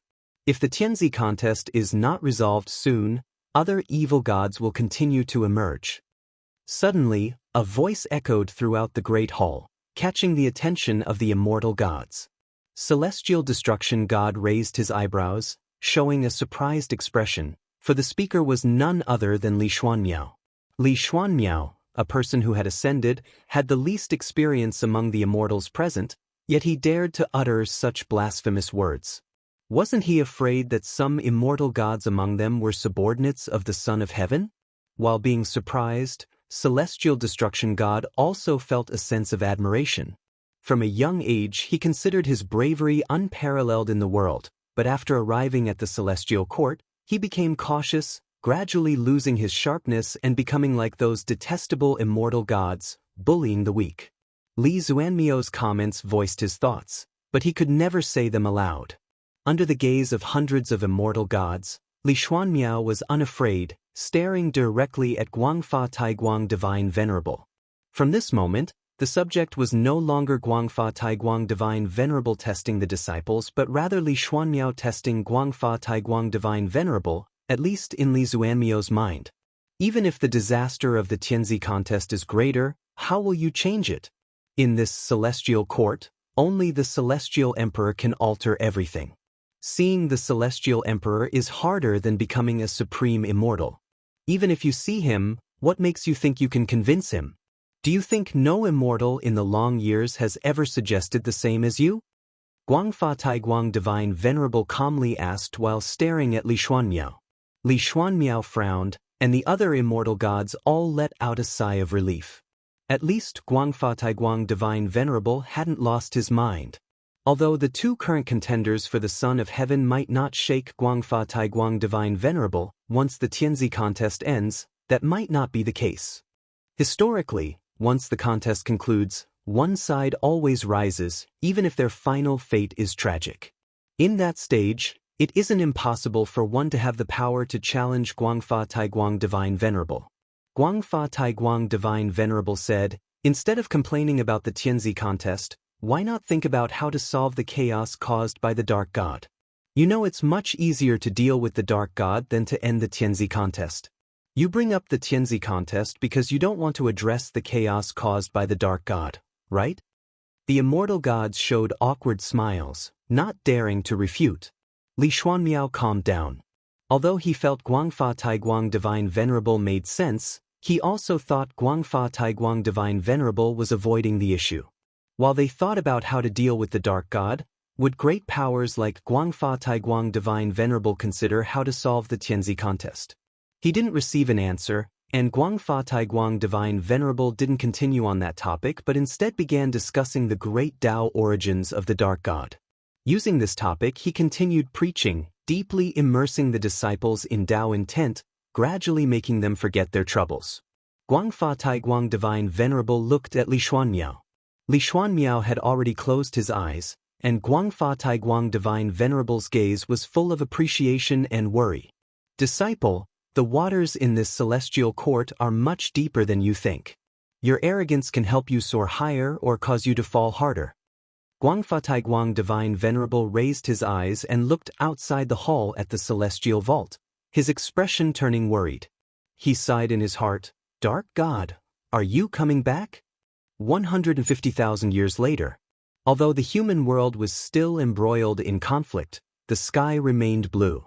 On this day, Guwen returned from Human World Peak, feeling quite upbeat because his lifespan had reached 20 million billion years. He planned to rest for a night and break through the next day. Returning to Taoist field of the beginningless, he greeted the disciples training and sparring along the way, which surprised them. Before he could return to his abode, an Exen appeared ahead, urgently saying, "Master, the Dark Divine Sect has made a move. A dark heavenly god has emerged, and even the immortal gods are powerless against him. If the immortal gods can't defeat him, they will naturally retreat. Aren't you going to intervene?" An Exian asked. In her opinion, those immortal gods were already above all beings' existence. If even they couldn't deal with the dark heavenly god, only her master could resolve it. If her master couldn't solve it, they could only consider escaping. Guwen replied, "Don't be anxious. The dark heavenly god doesn't seek to destroy the world. Moreover, it's not yet time for me to act." He paused and continued, "Tell the disciples that opposing the dark divine sect carries the risk of body and Tao disappearing. I may have the opportunity to avenge them, but I can't protect them at critical moments." Hearing this, an Exian was reassured. Her master saying this clearly didn't take the dark divine sect seriously. The reason he wasn't acting now was likely to test all living beings. "I will warn them." An Exian replied solemnly, then saluted and left. Guwen continued through the woods, looking toward other great thousand worlds. Besides the celestial spirit great world, 6 great thousand worlds were enveloped by the dark heavenly gods. 7 dark heavenly gods had already suppressed the immortal gods of each world, then began releasing destiny, seemingly preparing to establish a new immortal god system.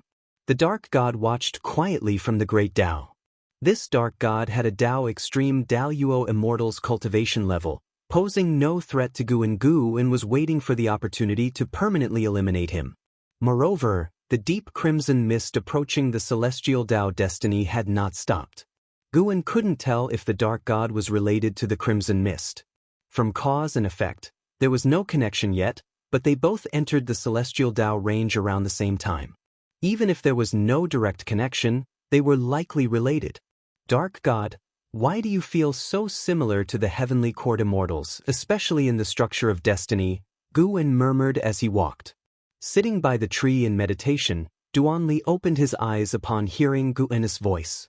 Seeing it was Guwen, he quickly got up and saluted. "Grand Disciple greets Grandmaster." Duanli said respectfully, but Guwen ignored him and walked past him.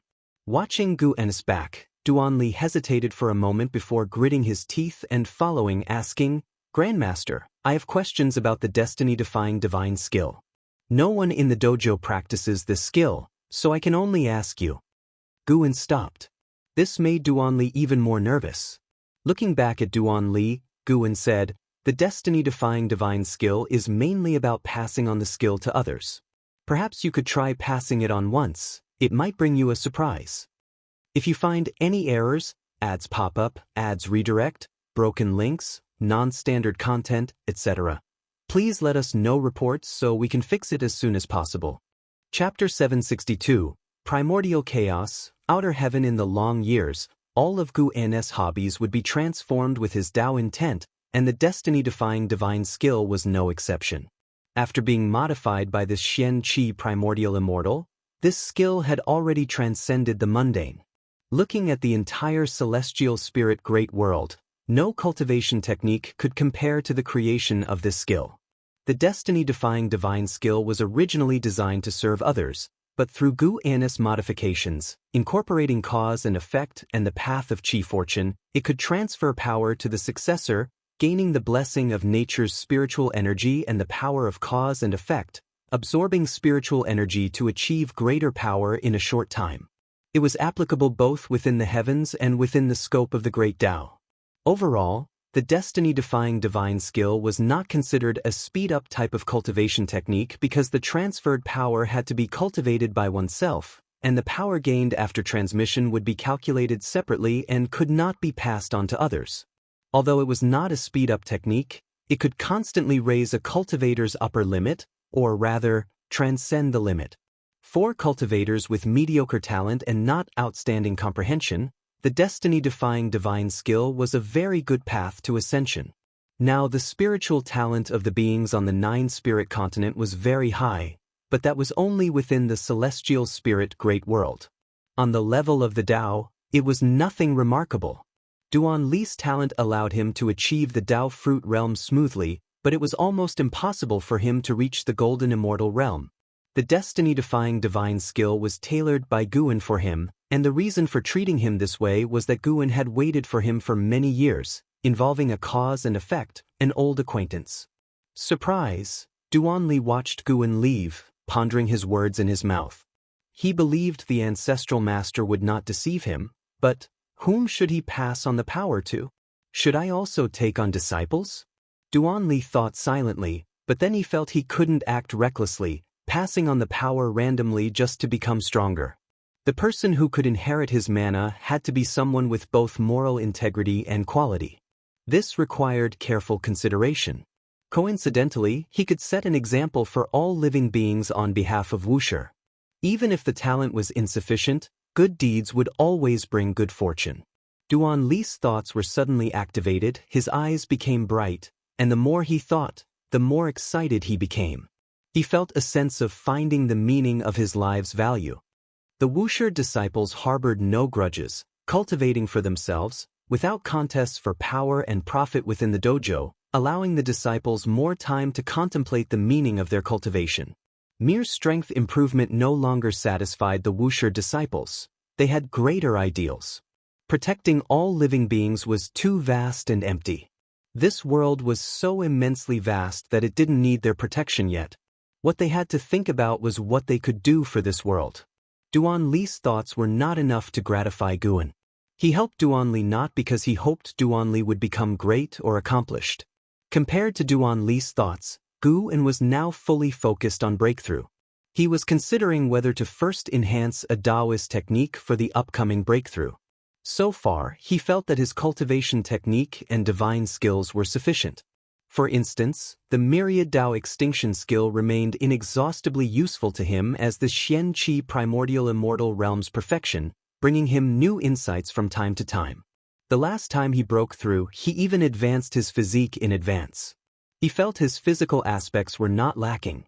He was missing only the sediment of years and experience. Even adding Gu Xian's life experience, his experiences couldn't compare to those of Xianxia primordial immortals, let alone Tao extreme Daoyuo immortals. Those great powers would all undergo reincarnation to attain enlightenment, having experienced unfathomably long years beyond mortal spirits' imagination. Their time of cultivation and attaining the Tao far exceeded Guan's. Guan had been pondering a question all along. Would the celestial tribulation become stronger as his strength grew? From the perspective of the celestial spirit great world, it was true. Within the same realm, the stronger the talent and the higher the strength, the stronger the tribulation the prodigies faced. But one couldn't neglect strength because if the strength wasn't enough, dying under the celestial tribulation would be too tragic. In reality, many cultivators indeed died under the celestial tribulation. Additionally, the stronger the tribulation one faced, the more one gained post-tribulation. This was also why many prodigies strove to challenge stronger tribulations with all their might. After much thought, Guan still decided to enhance a Taoist technique as a gesture of reverence towards the evolving celestial tribulation. After all, the tribulation he faced was not something comparable to reality. This night was even longer than the previous nights. Just at dawn, Guan descended the mountain. As usual, he walked slowly, and the disciples along the way couldn't guess that he was going for a breakthrough. They thought he was heading out to idle in the clouds and wild cranes. After leaving the Wuxia Taoist field, Guan arrived at a deserted island, following his usual habit to open the lifespan breakthrough. The breakthrough of 100 billion years of lifespan was nothing for him now, but it could erase the cause and effect of coming and going, which was significant. Even though he hadn't encountered a being stronger than himself, he still chose to remain cautious. You have activated the lifespan breakthrough function. Based on your current realm, the following breakthrough locations have been chosen for you. 1. Path of the Great Tao. Tai Ching Deep Realm. 3. Chaos Xian Primordial. 4. Tao Burial Mountain. 6. Outer Heaven. 7.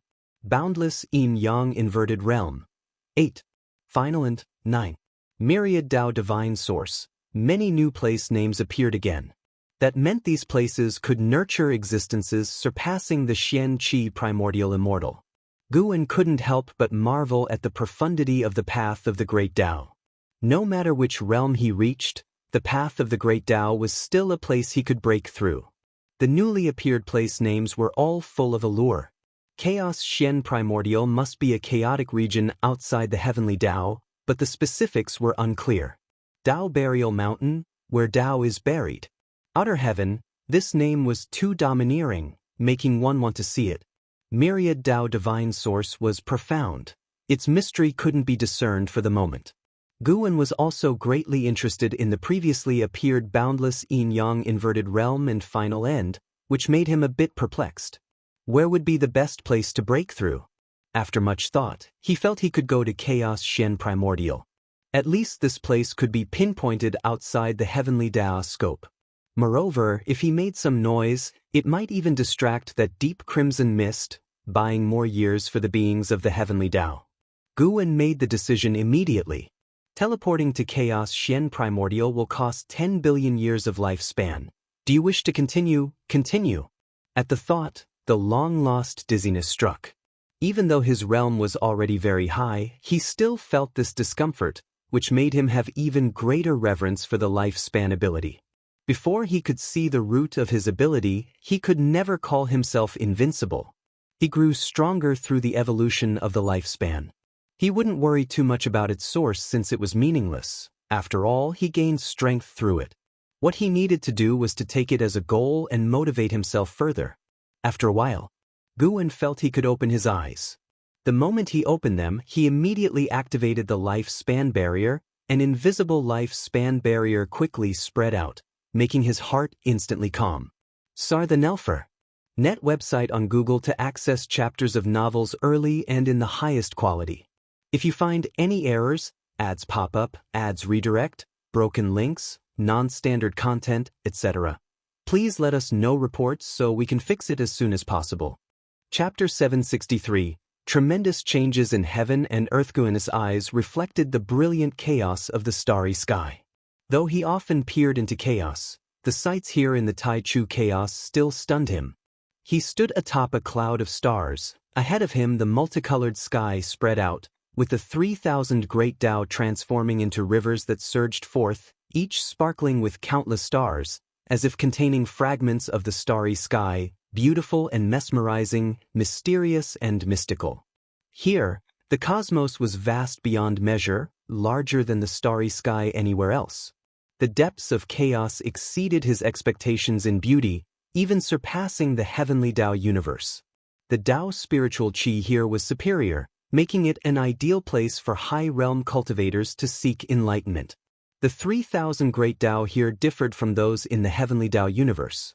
While they remained great Tao, they seemed more lively, as if possessing life, yet without their own will or rules. They flowed incessantly, resembling a pattern, though undetermined.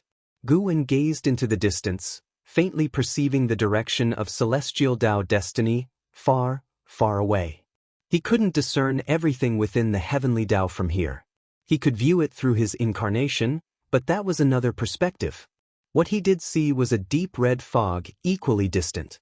Retracting his gaze, he sat down cross-legged on the spot. Search * the Nellfire. NT website on Google to access chapters of novels early and in the highest quality. He prepared to elevate his cultivation technique before beginning his breakthrough. Ultimately, he spent 2 trillion years of lifespan to upgrade the myriad Dao extinction skill to the infinite eternal Dao technique. Fortunately, he hadn't upgraded his technique each time before. 2 trillion years of lifespan during previous breakthroughs wouldn't have been a small amount. Now came the main event: breaking through to the Great Realm. For the past dozens of years, he had anticipated the name and fortune of the next realm. He deliberately suppressed this expectation, knowing the joy upon attaining it would be greater the more he anticipated. Inside a dim cave room, the Demon Emperor sat cultivating. His appearance hadn't changed much, but his demeanor grew increasingly otherworldly. In front of him, true monarch Qian lay on the ground, eyes hollow, lifeless, staring numbly at the cave ceiling. Suddenly, a swirl of black air spread from the dark corner of the cave room. The Demon Emperor opened his eyes, frowning, while true monarch Qian remained unaware of the anomaly. Imprisoned here, spiritual energy barely sustained their existence, unable to aid their cultivation. Thus, true monarch Qian had long despaired, unable to understand the purpose of the Demon Emperor's meditative enlightenment. With insufficient spiritual energy, cultivation seemed purely a wasted effort. Imprisoned in darkness, do you still yearn for light? A cold voice echoed. Initially, true monarch Qian paid it no mind, but after a few breaths, he seemed to realize something. His eyes widened abruptly, and in one swift motion he jumped up. Who? True monarch Qian croaked, his voice hoarse from years of silence. His gaze locked onto the dark corner, faintly perceiving a figure condensing and approaching him. Soon, a mysterious robed figure wearing a bronze mask stepped forward. The mask resembled a Qilin's head, ferocious and frightening, exuding immense pressure. True monarch Qian furrowed his brows, poised for confrontation. The Demon Emperor didn't rise, simply staring at the mysterious robed figure. I am the dark heavenly god. I can help you escape this place. The robed figure continued, his mask concealing his features, making it impossible for the two to see his expression. Hearing these words, true monarch Qian was ecstatic and quickly asked, You have no ties with the 9 major sects? After you were suppressed, the human world welcomed the dark god, who brings a new order. If you align yourselves with the dark fortune, I can save you, even lead you to realms beyond your imagination. The robed figure's words excited true monarch Qian even more. He cared not for the dark god or light god. As long as the figure wasn't from the 9 major sects and could truly help him escape, he was willing. I join. I am willing. True monarch Qian answered immediately, trembling in excitement. Journey to the west, great sage equaling heaven, he had forgotten them all. In the years without hope, he regretted rescuing the Demon Emperor.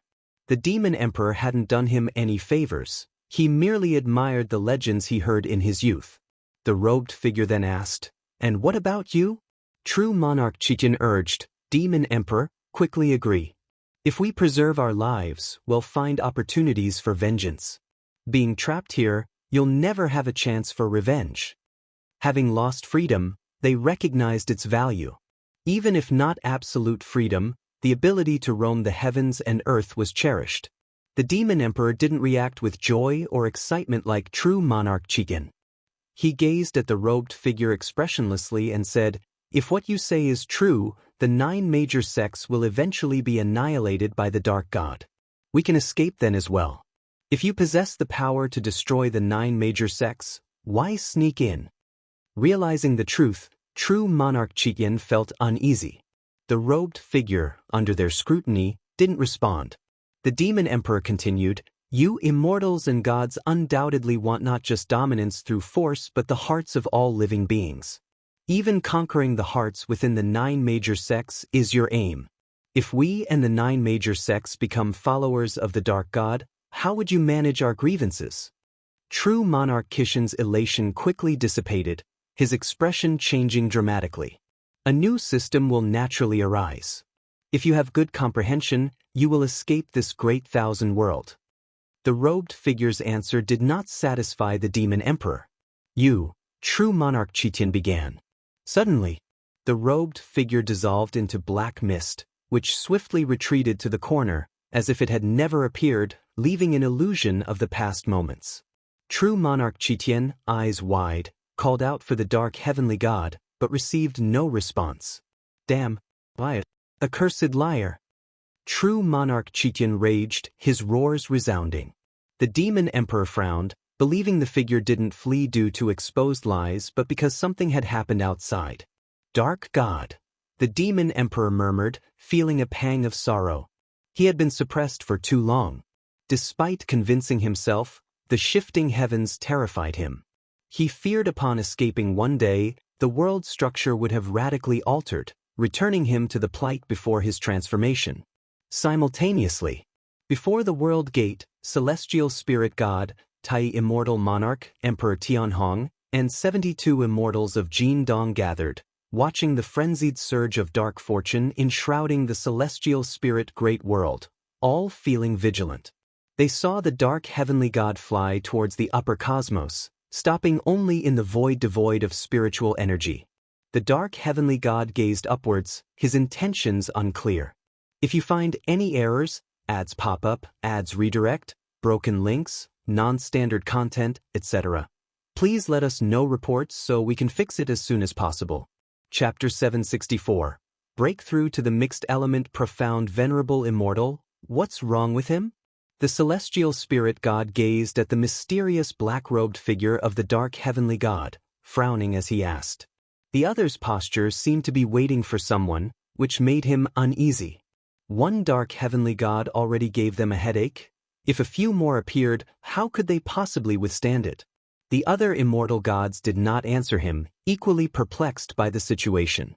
The Tai immortal monarch, with the highest cultivation level, looked in the direction the dark heavenly god was watching, but he saw nothing. Yet, his intuition told him that something was happening beyond the heavenly Tao. At this moment, not only them but those who were monitoring the presence of dark heavenly gods from various realms also realized that something unexpected might be occurring beyond the heavenly Tao. And in the celestial court, an unknown number of immortal gods were fixated on the chaos. The chaos was stirring an immensely terrifying great Tao storm, even affecting the edge of the celestial Tao destiny's domain, making the surrounding universes shimmer with multicolored light. Endless Tao Mountain. Atop each Tao mountain stood a great power, gazing at the chaos, the anomaly in the chaos capturing the attention of the entire heavenly Tao. And those powerful beings hidden within the chaos were also startled. The deep red fog approaching the heavenly Tao came to a halt. Within that vast red fog, massive figures seemed to rise and fall, looming indistinctly. No one knew what exactly was happening in the depths of the chaos, nor could anyone find the source. Underworld. On a barren land stood a colossal ancient tree, unmoved. This tree was the inheritance tree of the 9 Divine Mansion, known as the Profound Abyss Ancient Tree. Beneath the tree, a dozen people were meditating, their gazes all directed in the same direction. There is an anomaly in the chaos, Hongyazi said grimly.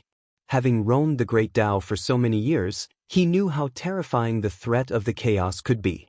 Gu and his avatar also frowned, seemingly as confused and uneasy about the unknown danger as the others. Hongyazi turned to Guan, lamenting, "It appears that not ascending to immortality has its benefits, at least we don't have to face the threats from the chaos." Guan shook his head, chuckled, and said, "Difficulties cannot be measured by cultivation level. Different realms face different challenges." "That's true. Just the Son of Heaven alone could crush our misty immortal court." Hongyazi sighed, and the surrounding cultivators began to joke about the misty immortal court. Hongyazi did not get angry because he was the one who brought up the court's predicament, and the people around him were already good friends. Talking about the misty immortal court, their apprehensions dissipated. After all, the calamities of the chaos posed no threat to them. Although the celestial court was domineering, it never compromised in the face of the chaos threats, nor would it retreat, which was one of the reasons many beings aspired to the celestial court. This anomaly from the chaos persisted for 2 hours before everything returned to normal. When the celestial spirit god, Tai Immortal Monarch, and others saw the dark heavenly god fall back into the celestial spirit great world, they did not disperse.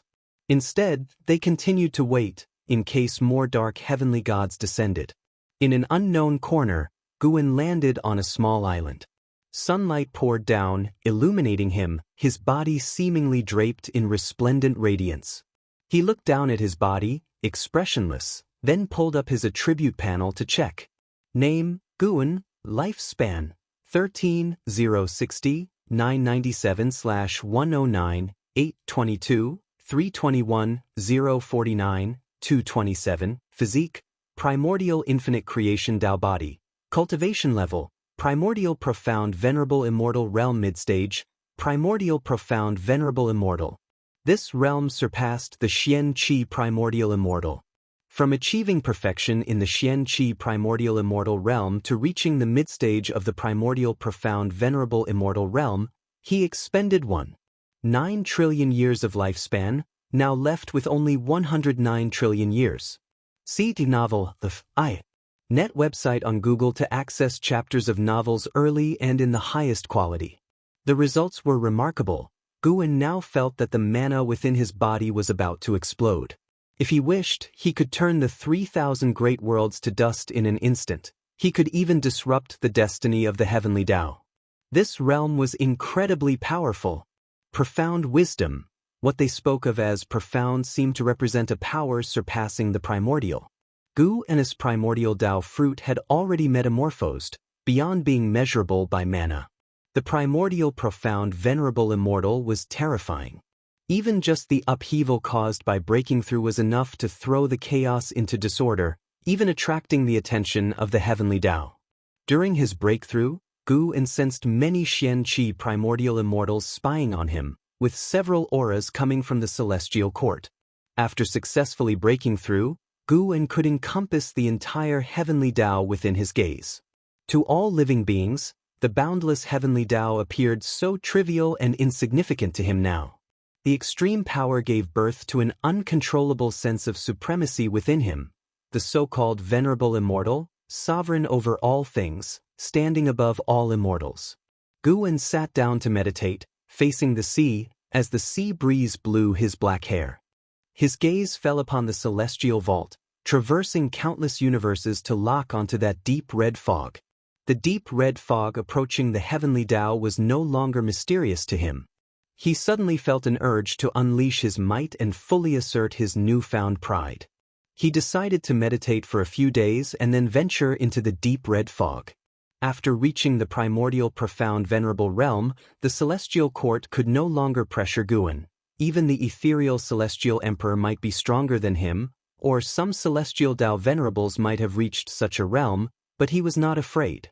No realm had ever given Guan such enlightenment, seeing through all things, possessing the great divine power to destroy everything, making it impossible for him to convince himself that he was still weak. Thorough and genuine strength could pivot any Tao heart. Guan was striving hard to restrain this change in mentality. He withdrew his gaze, looking toward the end of the sea horizon, lost in thought. The sea wind fluttered his black robe and swept his hair strands. He didn't blink, his gaze was as serene as the vast ocean ahead. The sun gradually set, the twilight glow swept across Guan's face, and his expression remained unchanged from beginning to end. Sunset and moonrise. Days passed by.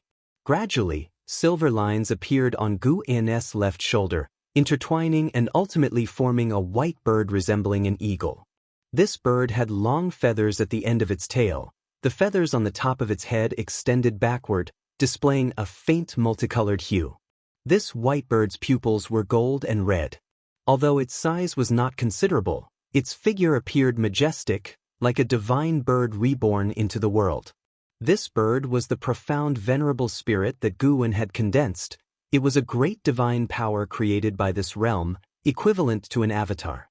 However, this avatar contained the same cultivation level as the primordial profound venerable immortal body, without independent consciousness, allowing its master to multitask with infinite wonders. The body could even revive endlessly through the profound venerable spirit. The profound venerable spirit could create worlds, act as the rules of heaven and earth, refine treasures, cultivate, all of which would benefit the main body. Even if Guwen did not cultivate, as long as it cultivated, his cultivation level would continue to grow. And the profound venerable spirit was immortal. If destroyed, the main body needed only a thought to resurrect it. Both the body and the spirit could infinitely revive each other, supremely domineering.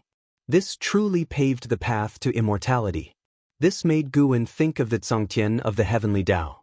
He suspected that the heavenly Tao was indeed created by an immensely strong entity, and the so-called Zongtian was the manifestation of that entity's profound venerable spirit. From now on, you shall be called Wuxia Divine Sparrow. Guwen murmured, speaking to himself. If you find any errors, ads pop up, ads redirect, broken links, non-standard content, etc., please let us know reports so we can fix it as soon as possible. Chapter 765. Heaven-suppressing endless tower, Emperor Bone profound venerable in the chaos void, a swirling expanse of deep red mist billowed, reducing the meteors along its path to mere specks of dust. In the depths of the red mist, lightning weaved together. This place seemed to be the end of the abyss, with demonic shadows emerging incessantly and eerie illusions appearing, creating a bewildering and shocking scene. A magnificent colossal black tower stood in the heart of the mist. On closer inspection, it was a series of four-cornered palaces stacked atop each other. Each roof harbored terrifying entities, some resembling demons, some human-like, and others indescribable, shrouded in obscurity. The interior of the Black Tower was a bright hall, the ground glittering like a galaxy. Massive stone pillars carved with mysterious patterns stood in a disorderly arrangement, resembling pillars supporting the sky, immovable. A white bird suddenly flew into the hall, its long tail feathers longer than its body, with its head faintly radiating a seven-colored halo, appearing majestic and brimming with celestial energy. Boom! A terrifying figure descended from the sky, towering 10,000 feet, entirely pitch black, its human-like form adorned with long, flowing hair that transformed into writhing serpents, flicking their tongues. His eyes were blood-red, exuding a fierce light, as an overwhelming aura erupted. Roar, a deafening roar resounded, shaking the heavens and the earth. This terrifying demon, towering 10,000 feet, appeared like a divine mountain before the white bird within the hall. The white bird stopped and suddenly transformed into a silver-glowing figure. It was Guwen. Guwen was utilizing the great Tao formless body to isolate causal investigations and control his own aura. He looked at the towering 10,000-foot demon ahead, needing no lifespan detection to see through its origins. Chaos Evil Demon, Great Anger Evil, Miao Zhen Dao Yuo Immortal Realm Cultivation. This black tower was called the Heaven-Suppressing Endless Tower, one of the supreme treasures of the Dark Heavenly Court. The Dark Heavenly Court belonged to the Dark God's forces. With Guwen's current cultivation level, he could see through the connection between the Dark Heavenly Court and the Heavenly Court. The Dark Heavenly Court originated from the Heavenly Tao but was severed from its destiny and reforged in the chaos, showing him the ancient contention for the celestial emperor of the Heavenly Court. The past of the Heavenly Tao was far more fascinating than Guwen had previously imagined. However, the current history was not important. What Guwen wanted was to exhibit the power of the mixed element profound venerable immortal. The beings within the heaven-suppressing endless tower were connected to the tower's destiny, much like immortal gods, able to avoid true death through this connection. Unless the heaven-suppressing endless tower was destroyed, he could not completely annihilate these beings. He wanted this effect, not causing real sin, but allowing an outlet. Not going to the heavenly court was because he had no enmity with it, and he had disciples serving as immortal officials in the heavenly court, whereas the dark heavenly court would eventually clash with the heavenly Tao, potentially affecting the celestial spirit great world. Who are you? A thunderous shout burst out, resonating like rolling thunder, endlessly echoing. Guwen raised his right hand, and the Cyan Hong sword appeared out of thin air. As the blade tilted, silver sword chi swirled around it, burning like flames. He stepped towards the towering Great Anger Evil. Seeing Guwen not responding and directly attacking, great anger evil was furious. He raised his right palm high and slammed it down. Instantly, grand Dharma aspects appeared around, countless flaming meteors emerged, sweeping towards Guwen like a cosmic torrent. Sword light shone. The Dharma aspects shattered instantly, and great anger evil disintegrated into ashes. Guwen stepped forward, each step flashing a distance, swift like Jing Hong. Numerous chaos evil demons descended to block the path ahead. Looking around, they were countless, covering the hall's end, and the patterns on the stone pillars came to life, manifesting terrifying figures. Guwen did not stop, wielding the Cyan Hong sword, sweeping forward. Arrogant! How dare you break into the dark heavenly court, courting death? Stop him! Is he an immortal god from the heavenly Dao heavenly court? Voices filled with shock and anger echoed, but unfortunately, they received no response. They could only watch their companions turn to ash one after another, as the invincible silver sword light approached. Guwen used the simplest sword techniques, but with absolute speed and power that none could resist. Even entities of the Dao Extreme Daluo Immortal realm in darkness couldn't withstand a single strike from him. These dark beings and chaos evil demons relied on the dark heavenly court's destiny, not truly dying. Though it didn't grant Guwen lifespan, he reveled in the slaughter, venting the wrath brought by his immense power. Xianxia the novel, the NT website on Google to access chapters of novels early and in the highest quality.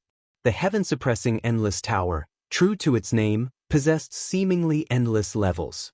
Each level was connected by special space-time daos, allowing continuous progression forward to ascend higher without flying upward. As Guwen rampaged through the heaven-suppressing endless tower, he sensed an immense number of life forces pouring into the tower. The manifested beings were countless. Even after a short battle, millions of enemies had appeared ahead. Though Guwen displayed formidable power, the beings of the dark heavenly court were fearless. Their immortality gave them the courage to face even the strongest foes. Sword light pressed forward relentlessly, reducing everything to ash. Guwen advanced nimbly, his aura surpassing entities thousands of times larger than him. Be it Dao Extreme Daluo Immortals, Miaozhen Daluo Immortals, Heaven-opening Daluo Immortals, Innate Golden Immortals, Heaven-balancing Golden Immortals, or Taichin Golden Immortals, all were reduced to nothingness upon contact with him. A terrifying roar echoed as the resurrected great anger evil leapt over countless dark beings and chaos evil demons towards Guwen, utterly enraged, feeling humiliated by Guwen's innumerable divine skills, Dharma aspects, and great Taoist techniques burst forth but were shattered like illusions before Guwen's eyes with a single slash. The resurrected dark beings and chaos evil demons rejoined the fight repeatedly, fearless of death. The more they killed, the crazier they grew, their rage and murderous intent surging. Meanwhile, at the top of the heaven-suppressing endless tower was a dim hall, where the only light came from the silver-blue radiance emitted by two stone pillars in front of the steps. Above the steps sat a huge stone chair, embedded with dozens of magical treasures, banners waving, swords refracting light, and long sashes writhing like dragons and serpents. On the stone chair sat a skeleton wearing a dragon-head golden crown, adorned with bead curtains, with a golden long spear standing before it. The spearhead emerged from a Qilin head, and the spear's body was covered in golden scales, though these scales were tainted by a mysterious black substance, as if being devoured. He was the supreme of the dark heavenly court, Emperor Bone Profound Venerable.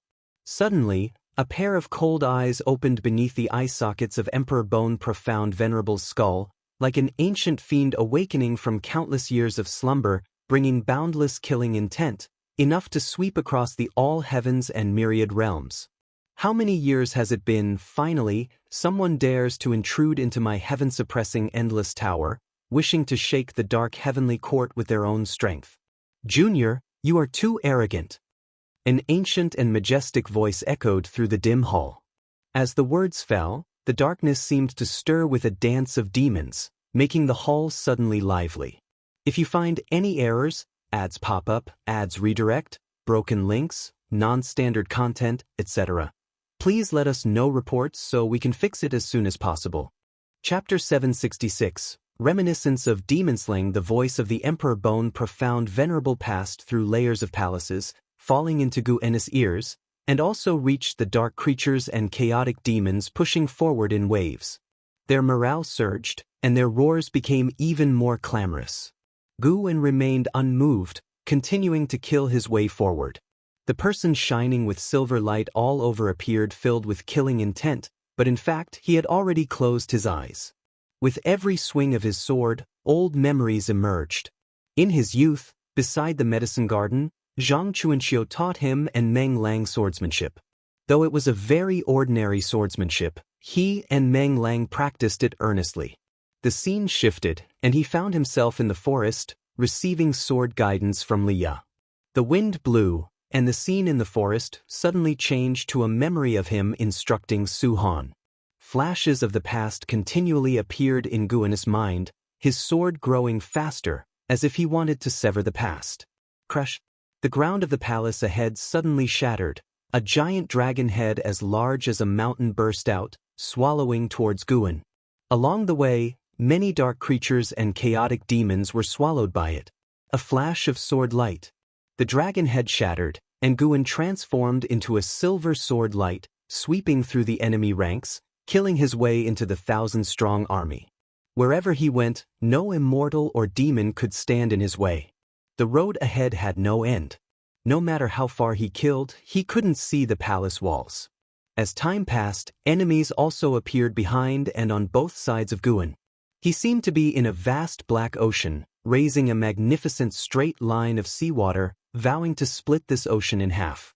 Battle, extinction, resurrection, battle, re-extinction, re-resurrection, battle again. The dark creatures and chaotic demons continually repeated this cycle. At the edge of the black ocean, a figure appeared out of nowhere. It was the true form of Yuan Luo. After the destruction of the Chengkuan sect, Yuan Luo recovered his memory and learned that the struggle for the Son of Heaven was imminent. He thus escaped the range of the heavenly Tao. Recently he returned to the dark heavenly court, his true form a Chaos Grudge Luo, which allowed him to easily join the dark heavenly court. He planned to make a comeback during the descent of the dark heavenly court upon the heavenly Tao, sweeping across the celestial spirit great world. The Chaos Grudge Luo had once brought disaster to the 3,000 great worlds, but his true form within the dark heavenly court counted as nothing. In this heaven-suppressing endless tower, he appeared insignificant. How is this possible? Yuan Luo's eyes widened in horror as he looked towards the distant silver sword light. He had lived for countless years, yet this was the first time he had witnessed such a scene. This was the heaven-suppressing endless tower of the dark heavenly court. In all his years, he had neither seen nor heard of anyone daring to breach it alone. He couldn't see the true form of the other person clearly. The more he couldn't see, the more uneasy he felt. The opponent gave him a sense of resolute determination. He gritted his teeth and immediately charged forward. Crossing the vast black ocean, a silver sword light illuminated his face, causing him to widen his eyes, reflecting the image of a sword in them. Boom! With a single sword strike, thousands of demons were obliterated without the slightest ability to resist. Gu-en didn't look back, nor did he deviate in direction, continuing straight ahead. Though it seemed like he was on the same level, he was actually rapidly ascending the heaven-suppressing endless tower. From the outside, the bottom of the heaven-suppressing endless tower shone with sword light. This sword light flashed and quickly ascended to a higher level. At a glance, the sword light seemed to spiral around the heaven-suppressing endless tower, rapidly charging upward. The dark clouds surrounding the heaven-suppressing endless tower surged violently, Tao's spiritual chi flowed, lightning intertwined, reflecting the colorful Tao light of the Tao world continuously changing, highlighting the tense atmosphere inside the tower. At the top palace of the heaven-suppressing endless tower, the Emperor Bone Profound Venerable slowly stood up. Though he was a skeleton, he exuded an overpowering, sovereign aura. One figure after another appeared out of nowhere before the Emperor Bone Profound Venerable, all with an aura surpassing even the Tao Extreme Daluo Immortal. A total of 9, all Xianxia primordial immortals. Lord, the opponent is a primordial, profound, venerable immortal. Do you know which celestial Tao venerable he is?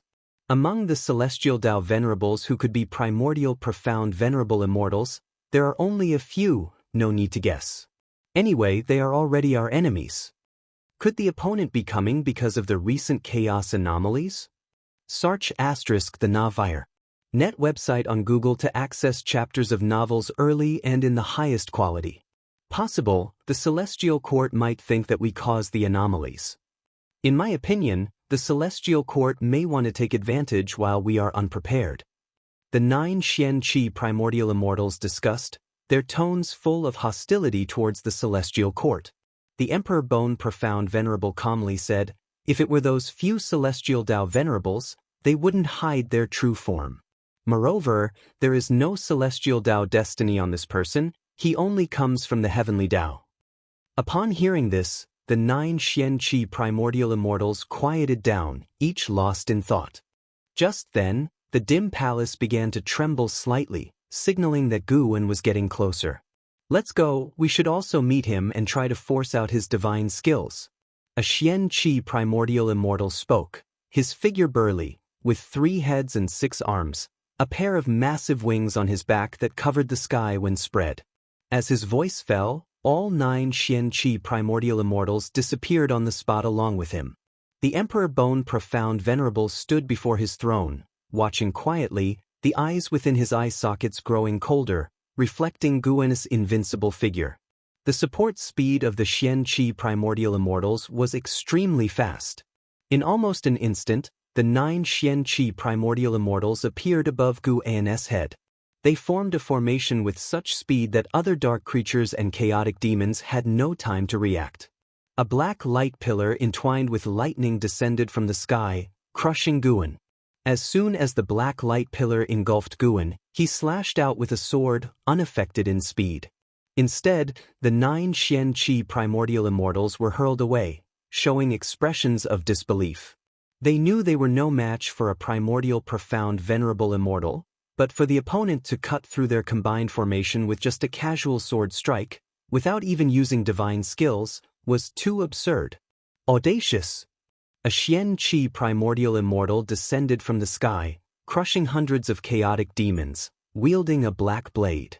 With a slash, carrying the terrifying power of cause and effect, the space in front of Guwen suddenly shifted, and illusions of myriad worlds rushed towards him. In an instant, countless demons surged from these worlds, all formed from the power of the great Tao, each emitting a presence surpassing that of a golden immortal. Guwen remained unaffected, his figure lunging forward, Cyan Hong's sword slashing ahead, cleaving billions of demons, and worlds shattered before him like dazzling fireworks. The Xianxia primordial immortal widened his eyes, yet before he could speak, Guwen flashed before him, slicing him in half, and immediately, the 2 halves disintegrated into flying ash. In front of Guwen, he was no different from the other dark creatures and chaotic demons. The other 8 Xianxia primordial immortals attacked one after another, but all fell to Guwen's single strike. Guwen's thoughts were still immersed in memories. This battle was both an outlet for his powerful impulses and a way for him to cultivate his heart. The swelling of his Tao heart made him feel it was not a good sign. He needed to wake up. If you find any errors, ads pop up, ads redirect, broken links, non-standard content, etc., please let us know reports so we can fix it as soon as possible. Chapter 767. The calmed Guwen Yuan Luo could no longer remember how many times he had died. Each time he resurrected, he would throw himself into the battle once again, only to die again. Within the heaven-suppressing endless tower, every being was fighting desperately. This formed a powerful will and momentum that swept him along, unable to escape. He could only feel that his deaths were coming faster and faster, because the enemies were getting closer to their resurrection point. After so many kills, Yuan Luo had become numb. It wasn't just him. Many dark creatures and chaos evil demons had also become dazed. The shouts and roars within the tower grew weaker and weaker. Guwen was still fighting his way toward the top of the heaven-suppressing endless tower. Even if he could resurrect continually, the endless cycle of death would still wear down morale. Even those Xianxia primordial immortals and Dao extreme Daoyuo immortals had fallen silent. They no longer had the strength to jeer or curse. They knew they couldn't stop Guan. What they had to do was to show their stance and keep fighting until the Lord gave the order. Looking from the outside, Guan had already fought his way to the middle part of the heaven-suppressing endless tower, still advancing upward rapidly. His pace remained constant, regardless of the number of enemies or their morale. It did not affect him. Time flew by quickly. Guan was getting closer and closer to the top. The vast black ocean he traversed still seemed boundless, but this black ocean had become oppressive. Many dark creatures and chaos evil demons no longer used their divine skills. Instead, they launched themselves at him, waiting to be slaughtered. After a long time. Finally, at the far end of the great hall appeared a black domain, like a black wall. When Guan was within 10,000 miles of the black wall, some dark creatures and chaos evil demons began to slow their steps. When Guan arrived in front of the black wall, no creatures dared to come near him. He did not pause.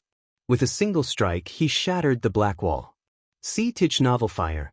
Any *T website on Google to access chapters of novels early and in the highest quality. All the dark creatures and chaos evil demons stopped, staring blankly at Guan's back. As the black wall shattered, a dim great hall appeared in front. Countless dark creatures and chaos evil demons knelt together, creating an incredibly magnificent scene like surging tides. They were all worshipping the Emperor Bone Profound Venerable.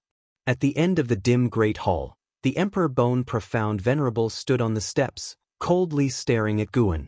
After stepping into the dim great hall, Guan stopped. In the silver sword light, he opened a pair of golden red eyes. It was the Absolute Void Eye. Seeing the Absolute Void Eye, the Emperor Bone Profound Venerable's gaze changed subtly. What kind of eyes are these? It was the first time he had seen these eyes, which inexplicably reminded him of the Immortal Emperor's eye, but the Immortal Emperor's eye did not give him such a strong sense of oppression. Although they were both primordial profound venerable immortals, the Emperor Bone Profound Venerable felt that he might not be the opponent of Guan with the Absolute Void Eye opened. Junior, you are not an immortal of the Celestial Court. Your killing intent is fading. Why have you come? The Emperor Bone Profound Venerable asked calmly. His composure also reassured his billions of subordinates. Countless dark creatures and chaos evil demons stood outside the hall, watching the confrontation between him and Guan. At this moment, no one dared to shout. They all held their breath, waiting for the battle that could erupt at any moment. Guan raised the Cyan Hong sword, pointing it at the Emperor Bone Profound Venerable. The silver sword light did not fully cover his figure. It was clear that his robe was fluttering, fully displaying the demeanor of a sword immortal. No, he couldn't be described as an immortal. All the creatures of the dark heavenly court side looked at Guan with eyes full of fear and dread. Even now, they did not dare to be certain that the Lord could surely defeat this person. Seeing Guan's lifted sword, the Emperor Bone Profound Venerable's eyes narrowed. His white bones began to ignite with black flames, which quickly covered his skeleton, forming a black battle armor with surface scales reflecting a metallic cold light. Strands of black chi symbolizing the great Tao circled around the armor. Guan took a step toward the Emperor Bone Profound Venerable. With each step, his momentum burst forth, rising higher and higher, causing all the creatures outside the hall to change their expressions. Regarding the Emperor Bone Profound Venerable's question, Guan heard it but was too lazy to answer. Having fought to this point, naturally he intended to strike down the Emperor Bone Profound Venerable. Of course, he wouldn't destroy the heaven-suppressing Endless Tower. He was just here to vent. If he could delay the heaven-suppressing Endless Tower's descent upon the Heavenly Tao, he considered it a service to the beings of the Heavenly Tao. The Emperor Bone Profound Venerable's eyes narrowed, and the billowing black chi expanded abruptly, altering the hall's space. Instantly, the two were transported to a dark void. Here, apart from them, nothing else existed. The black chi on the Emperor Bone Profound Venerable rapidly condensed into a long halberd. This was not his magical treasure but his profound venerable spirit. Grasping the profound venerable spirit, the Emperor Bone Profound Venerable's momentum reached its peak. He was a true primordial profound venerable immortal. An earth-shattering battle was about to erupt. The sunset cast a golden hue over the Taoist field of the beginningless. In the courtyard, an Exen stood behind Xianxia, facing away from her. She looked up at the celestial vault with furrowed brows, deep in thought, her eyes filled with worry. "You're not worried about your master, are you?" Sitting in meditation in front of the artifact refining cauldron, Xianxia asked. Her eyes remained closed, and there was a teasing tone in her voice. An Exian replied, "It's not about fearing for his safety. It's just he's been gone for several days. I worry the Dark God might seize the chance to descend upon the human world. With his power surpassing the immortal gods, slaughtering the entire human world might take just a blink of an eye." Xianxia shook her head and laughed softly. If the Dark God wanted to annihilate all living beings, why would he spread the scriptures of the Dark Divine Sect? Hearing this, an Exen felt it made sense. But over the years, she had learned too much about the deeds of the Dark Divine Sect, causing her unease. She always felt that the Dark God was different from the previous enemies of the world, and he could bring unimaginable calamity. Moreover, with her master suddenly disappearing for several days, she couldn't help but worry. Indeed, the Dark Divine Sect won't massacre all living beings. You can rest assured. A light laugh sounded, startling an Exen. She turned to see Guan, dressed in white, walking into the courtyard. An Exen was overjoyed and then sighed in relief. She stepped forward, greeting Guan, and curiously asked, "Master, where have you been these past few days?" Guan smiled, "It's a long story. I went to spar with the ancestor of the Dark God's ancestor, warned him that if they dared to cause trouble, I would annihilate their Taoist lineage." He spoke casually, very unserious, making an Exen think he was joking, so she couldn't help but roll her eyes at him. "Master, even if you wouldn't intervene, can you tell me, what is the Dark God's realm?"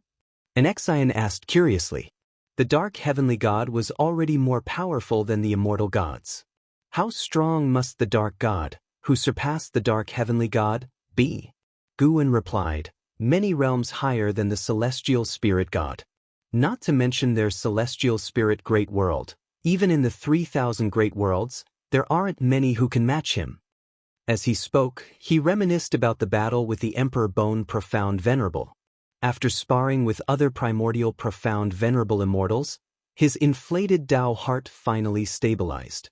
He was very strong, but not enough. After all, if he wanted to completely kill the Emperor Bone Profound Venerable, it would still take a lot of effort. If you find any errors, ads pop up, ads redirect, broken links, non-standard content, etc., please let us know reports so we can fix it as soon as possible. Chapter 768. In the battle with Emperor Bone Profound Venerable, it seemed like Guan had won, but the Emperor Bone Profound Venerable had countless ways to escape. If it were a life-and-death struggle and the enemy escaped, how could it be considered a victory? Moreover, the heaven-suppressing Endless Tower was only a part of the Dark Heavenly Court, the elite force dispatched by the Dark Heavenly Court to the Heavenly Tao. Destroying the heaven-suppressing Endless Tower did not mean destroying the Dark Heavenly Court, it could only result in greater enmity.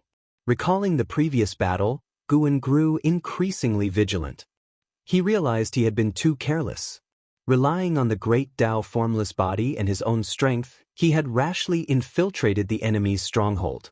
This time it was satisfying, but he shouldn't do it again in the future. Guan warned himself thus. An Exian asked a few more questions about the Dark God. Only after she was completely reassured did she leave. Guan did not return to the house but sat on a bench in the courtyard. He raised his right hand, and the Wuxia divine sparrow appeared at his fingertips. Xianxia turned his head to look at him, just in time to see him admiring the Wuxia divine sparrow. "What kind of bird is this? It's so handsome." Xianxia couldn't help but ask. Guan threw the Wuxia divine sparrow towards her and introduced, "From now on, call it the Wuxia divine sparrow. It's a kind of strange bird I found outside." He concealed the origins of the Wuxia divine sparrow. It wasn't due to any specific intention, he simply found it amusing. Xianxia caught the Wuxia divine sparrow, which tilted its head and started to nuzzle her face, making her love it even more. "Sar the Nephire." Et website on Google to access chapters of novels early and in the highest quality. After playing with it for a while, she couldn't help but start touching it. She held the Wuxia divine sparrow and began to examine it, even prying open its legs. Guan, is it a male or a female? Shenzhen's question made the corner of Guan's mouth twitch. He quickly said, "This is a spirit bird, born of the creation of heaven and earth, without distinction of male or female. Don't be too disrespectful to it." Guan felt very uncomfortable seeing her reach under the Wuxia divine sparrow.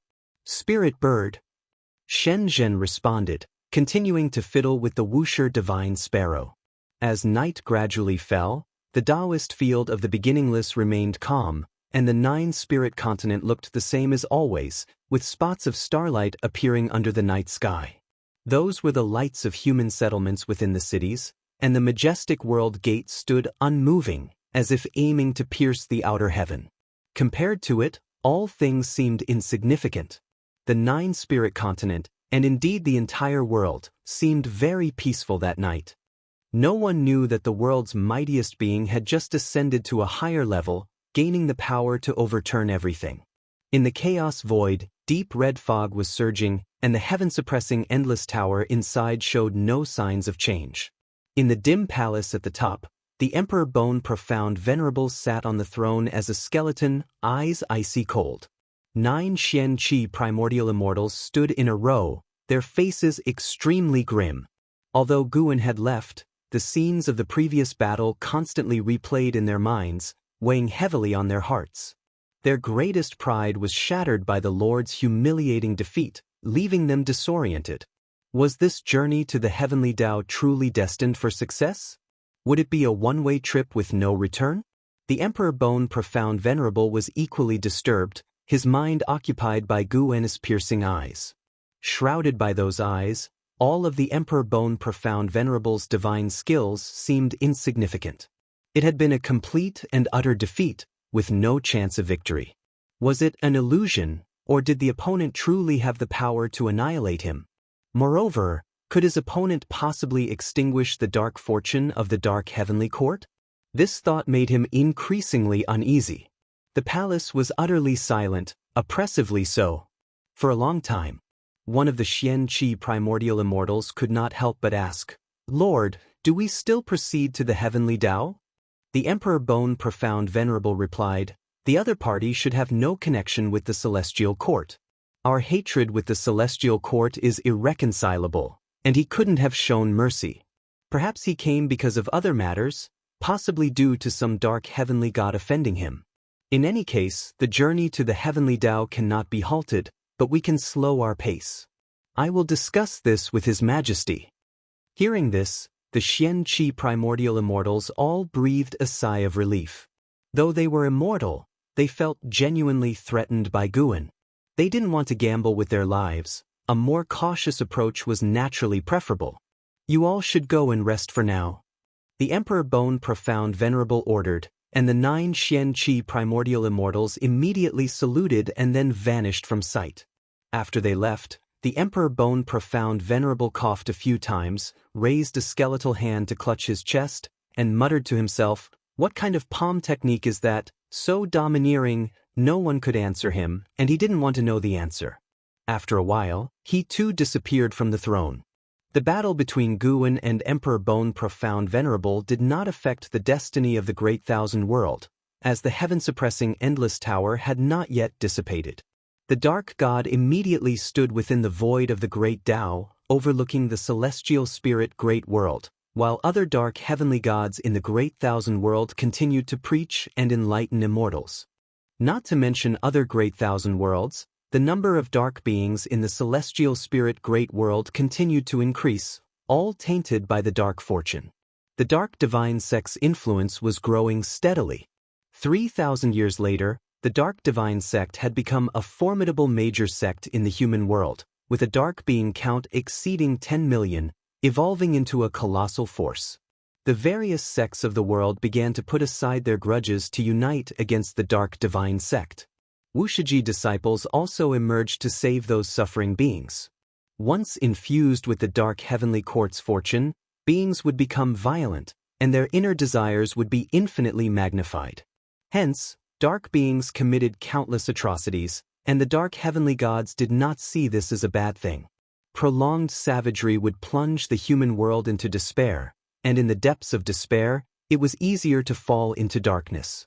On this day, just past noon, Guan, clad in blue, walked along a mountain ridge with the Wuxia divine sparrow perched on his right shoulder. The blood prison great saint followed behind, glaring indignantly at the Wuxia divine sparrow. Although this foul bird couldn't speak, it made him feel his status was threatened. If you have something to say, say it. Why do you keep following me? Guan asked without looking back. After years of cultivating his mind, he had returned to his pre-breakthrough state, becoming exceptionally calm. The blood prison great saint quickly replied, "Nothing, I just wanted to see if you need me for anything. You can command me anytime." "Then I order you not to follow me now," Guan said casually, causing the blood prison great saint to halt immediately, looking at Guan with an embarrassed expression. He truly felt out of favor, blood prison great saint thought despairingly. The corners of Guan's mouth twitched slightly. He wanted to ask, when had he ever favored him? Go find Zer and assist him. I'll guide you in your cultivation when you return.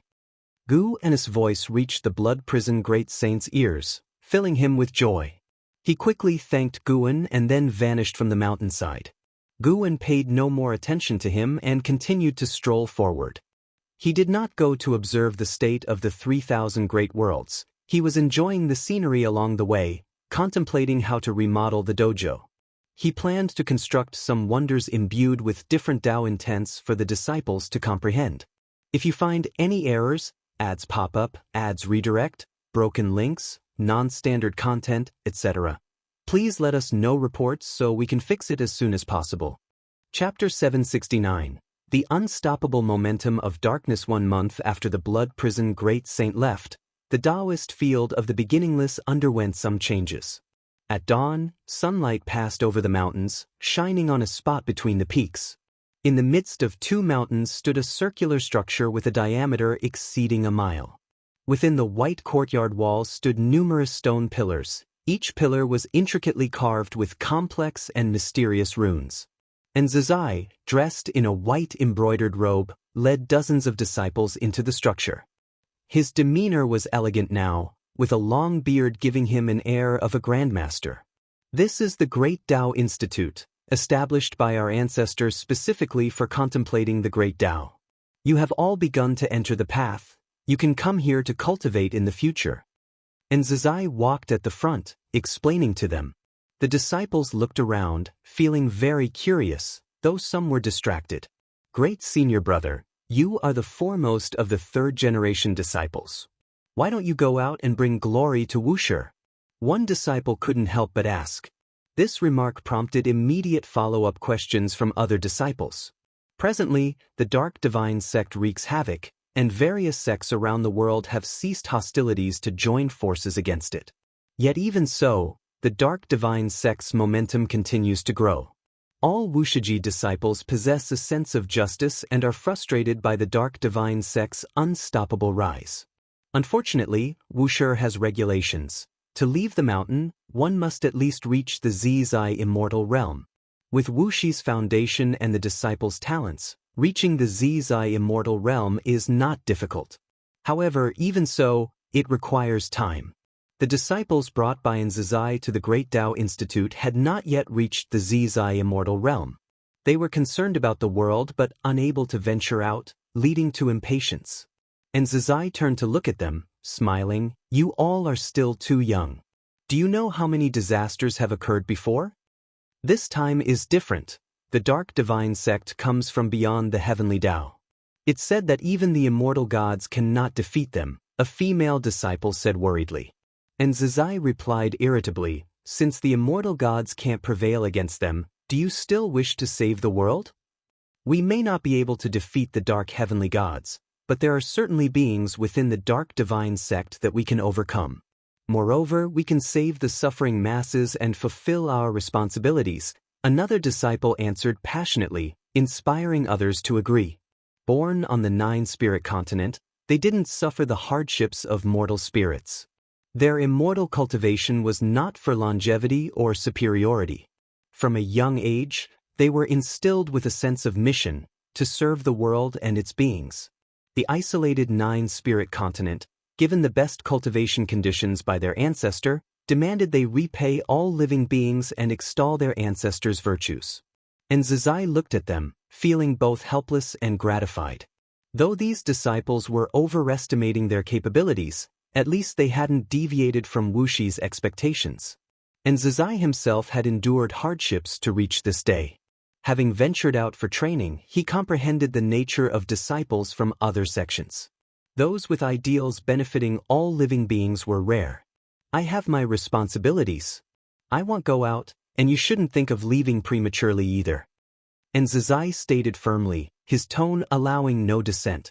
A powerful aura erupted, changing the complexion of all disciples. In their memory, and Zizai always maintained a gentle demeanor, a reason they dared to voice such concerns.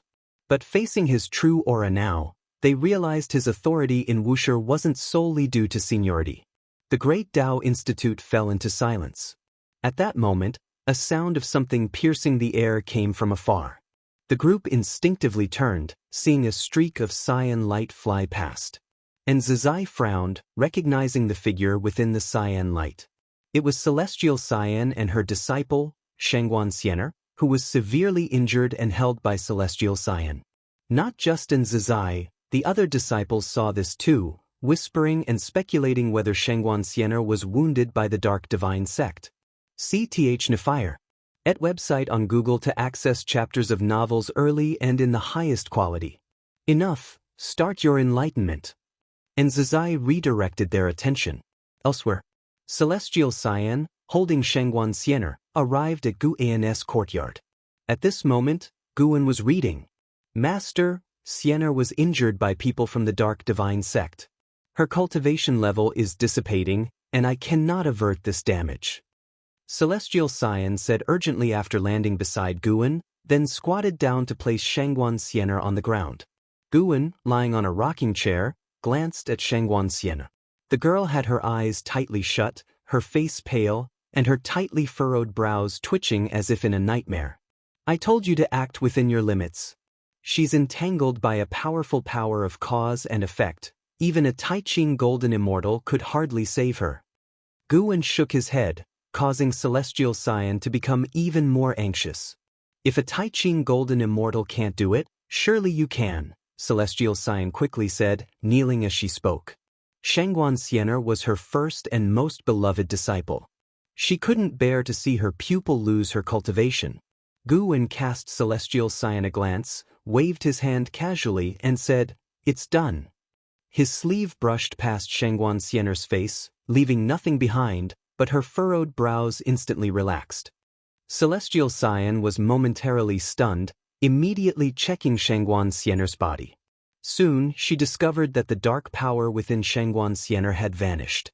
She was overjoyed, instantly hugging Guan, and began to thank him. Your disciple is right here. Have some decency, move aside quickly.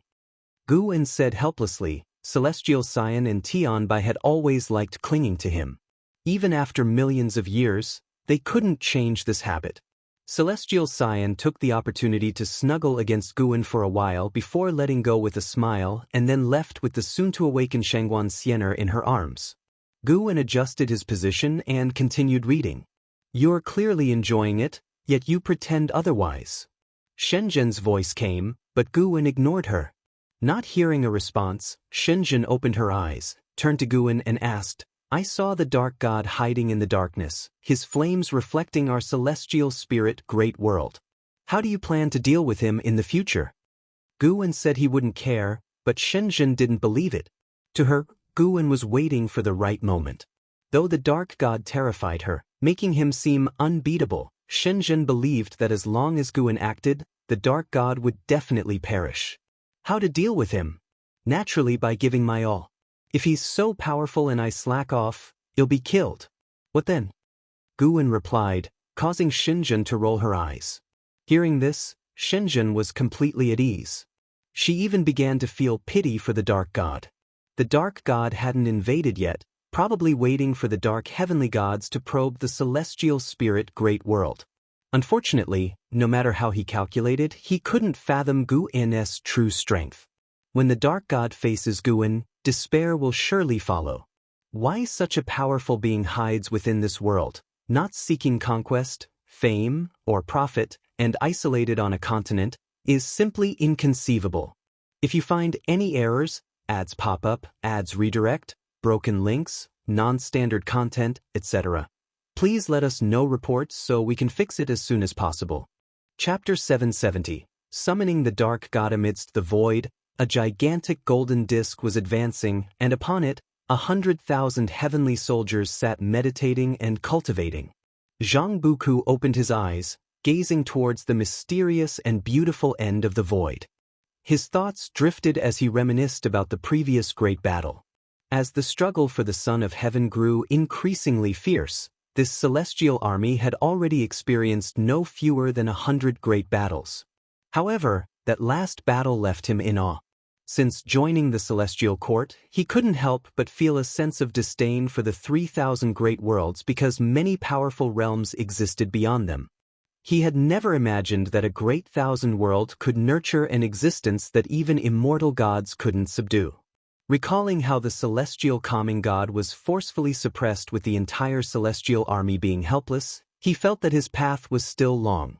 He couldn't help but think of the supporting Dao sword Venerable from the celestial spirit great world. Could that sword Venerable also possess the ability to surpass the celestial gods? Still thinking about the previous battle? Such great thousand worlds are rare. If it weren't for the struggle for the Son of Heaven, they wouldn't have surfaced to meddle in cause and effect. Su Yu, sitting beside Zhang Buku, spoke up. He didn't seem surprised by the previous battle. Zhang Buku glanced at him and asked, "By now, the struggle for the Son of Heaven has fully erupted, and you still won't reveal your origins?" Smiling, Su Yu replied, "If you are still alive after the struggle for the Son of Heaven ends, I will tell you. Could it be that you are also a Son of Heaven?" Zhang Buku sneered. Su Yu retorted with annoyance, "Some things should not be said carelessly. Sangtian above might just bestow celestial punishment upon you." Instinctively, Zhang Buku raised his eyes. Although he didn't show fear, his sudden silence clearly reflected his apprehension towards Sangtian.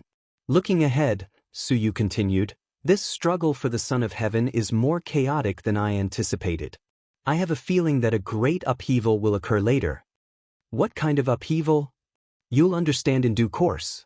What is certain is that the first decisive battle of the struggle for the Son of Heaven will arrive soon." Su Yu's expression rarefied, revealing a look of dread in his eyes, which made Zhang Buku even more curious about what would happen next. Since becoming a heavenly soldier, Zhang Buku had experienced death many times and always revived, making him increasingly fearless, merely admiring the enemy's might. The struggle for the Son of Heaven was already intense enough, and yet the first decisive battle had not occurred? Both worried and excited about the future, Zhang Buku eagerly anticipated the upcoming earth-shattering battles. Time flew by swiftly, and 1,000,000 years passed in the blink of an eye. The celestial spirit great world had been mostly shrouded by the dark divine sect. Viewed from the universe, the celestial Dao light layer above the celestial spirit great world was largely tainted black, creating an oppressive atmosphere. Over the years, the 9 major sects combined forces to attack the dark divine sect several times, but in the Great War a century ago, the 9 major sects were heavily defeated and could no longer fight, retreating to their individual mountain gates, causing the human world to become much more desolate. With no major sect leading the charge, fewer beings dared to oppose the dark divine sect, resulting in the mortal spirits continuing to suffer, while the number of dark divine sect followers grew day by day. On a continent known as the Dark Holy Land, the dark divine sect had built an enormous sacrificial altar, 100 feet tall with a diameter of over 100 miles. The altar's edges were lined with stone pillars, each binding great cultivators and great demons, all shackled, their arms stretched wide, barely clinging to life. In the center of the altar, thousands of dark divine sect followers gathered, with the demon emperor and true monarch Qitian also present, having joined the Dark Divine sect after being rescued by the Dark Heavenly God. All followers looked in the same direction, where the Dark Heavenly God, shrouded in black smoke, stood with his back to them, gazing up at the sky. Will the Dark God really descend? True monarch Qian used the sound transmission technique to ask the demon emperor beside him, his tone nervous. The Dark Heavenly God was already the most powerful existence he had ever seen, seemingly omnipotent. Such a being was merely a servant of the Dark God, making it hard to imagine the extent of the Dark God's power. The demon emperor, gazing ahead, replied through the sound transmission technique, "By now, you should believe in the Dark God's existence. What you should be considering now is how the Dark God will treat us once he descends." Upon hearing this, true monarch Qian furrowed his brows. After being infused with dark power, they did become stronger, but they were also aware of the negative effects of the dark power. They became more irritable, greedy, and filled with suspicion.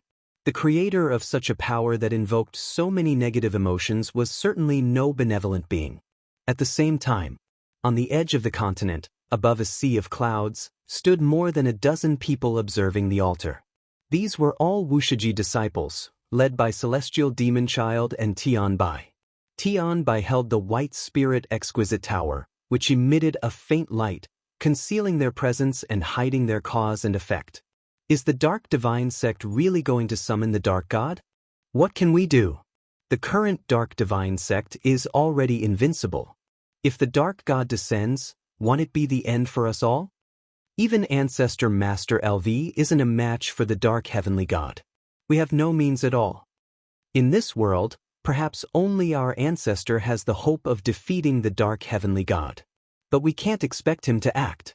He's already protected the human world many times. The Wuxia disciples discussed among themselves, most of them being fourth-generation disciples who had participated in many battles against the Dark Divine sect. Celestial Demon Child did not join their conversation.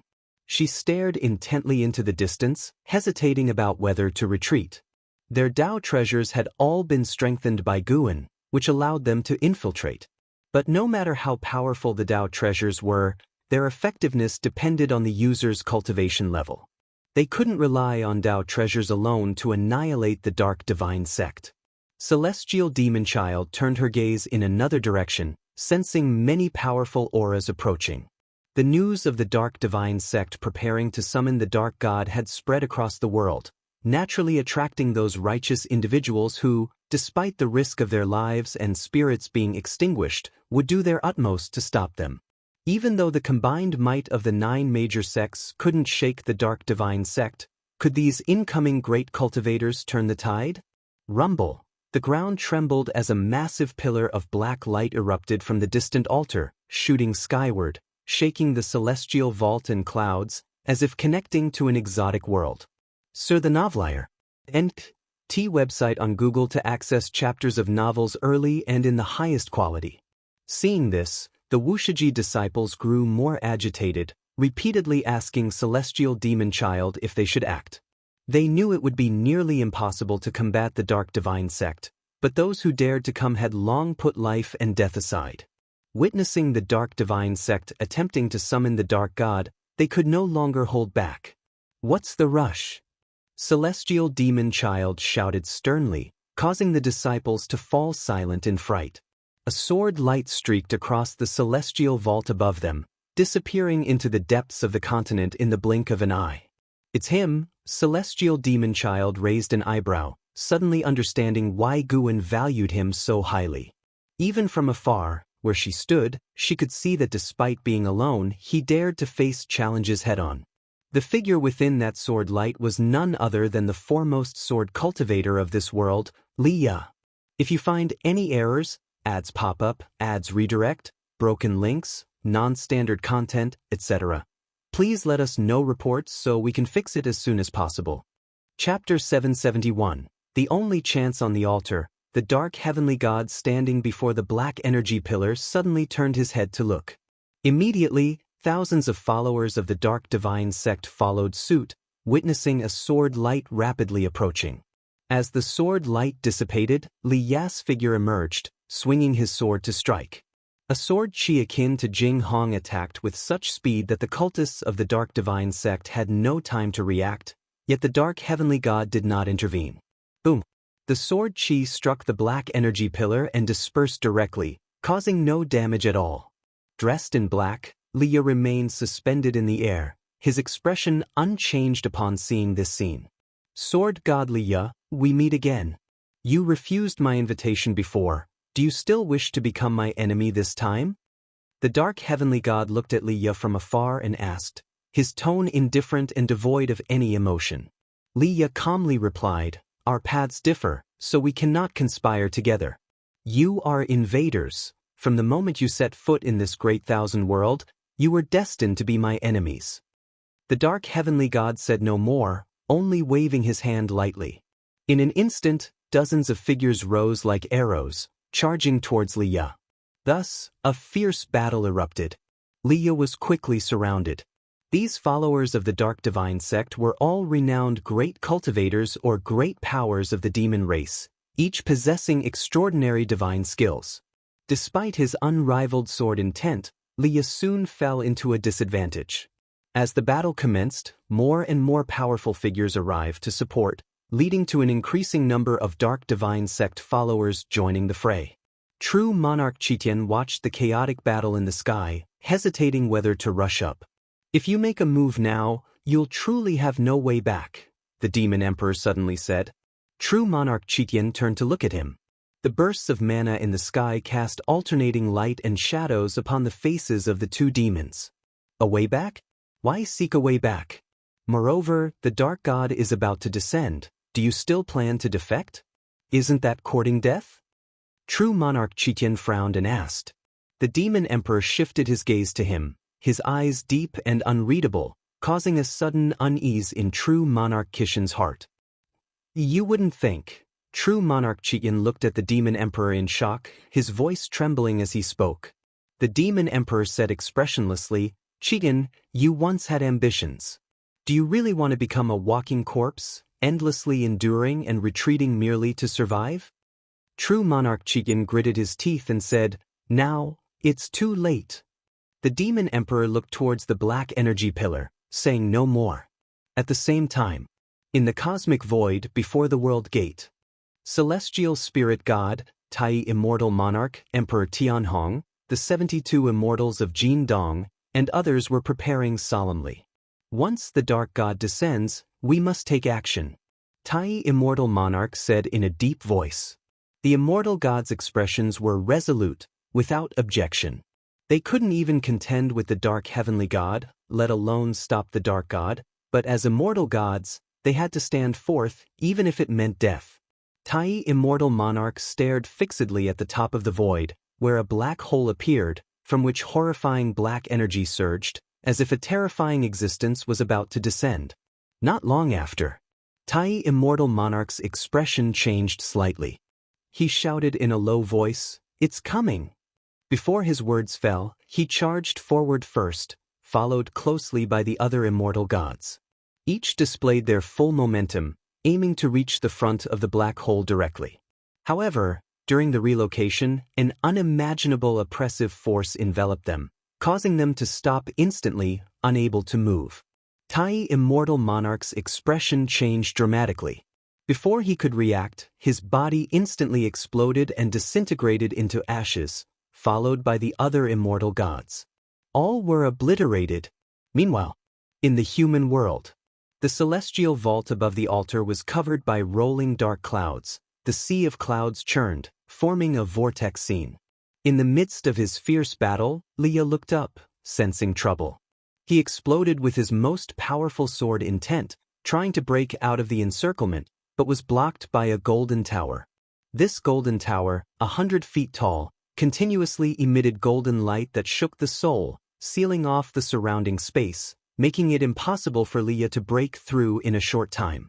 Just as he was restrained, powerful enemies from all directions attacked, forcing him into a defensive posture. Those fighting on the scene were all free immortals and Taoist Zhang Zizai immortals. Their battles shook the heavens and earth, yet the altar below remained incredibly solid and unmoved.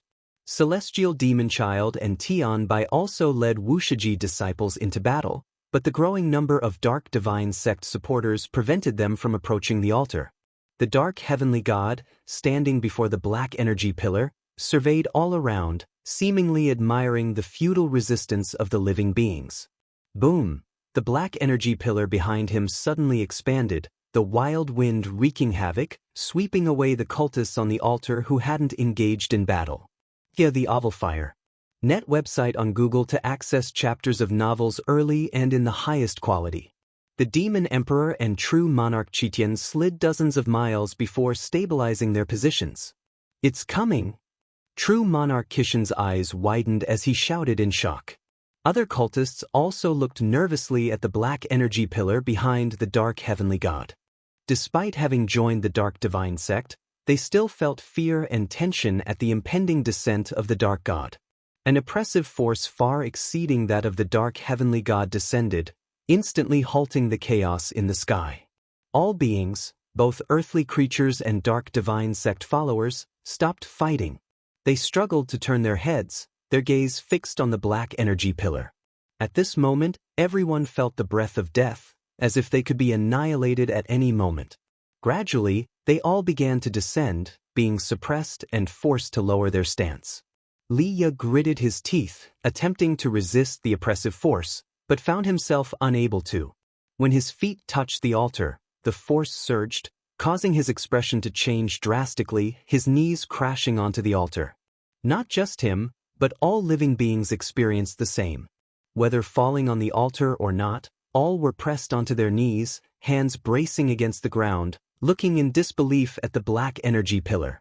The Black Energy Pillar's diameter continued to expand, eventually resembling a black sky curtain hung between heaven and earth, making the Dark Heavenly God in front of it seem insignificant. "Ooh!" A heavy breathing sound echoed, causing all living beings to feel unease.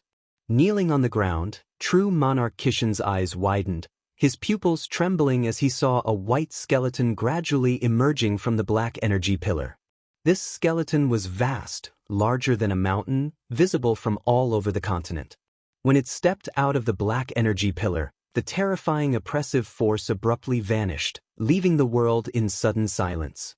Liya tried to get up, but found himself unable to.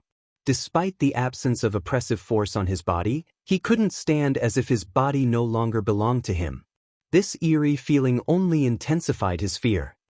He gazed up at the imposing white skeleton of the Dark God, feeling a deep sense of helplessness.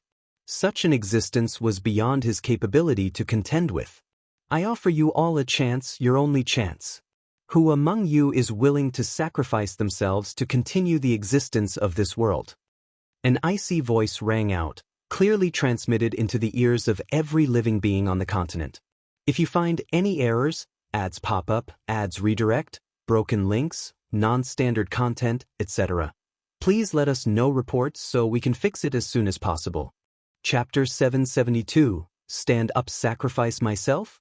All living beings on the continent shivered at these words, including the followers of the Dark Divine Sect. The Dark God possessed overwhelming power, yet still proposed this test, clearly intending to mock them. For the followers of the Dark Divine Sect, their god's enjoyment of toying with the weak was itself a dangerous sign.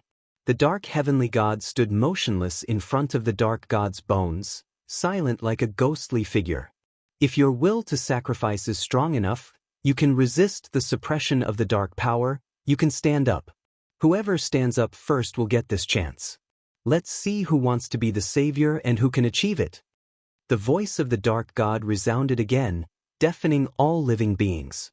The vast majority did not feel a sudden urge to sacrifice but rather despair.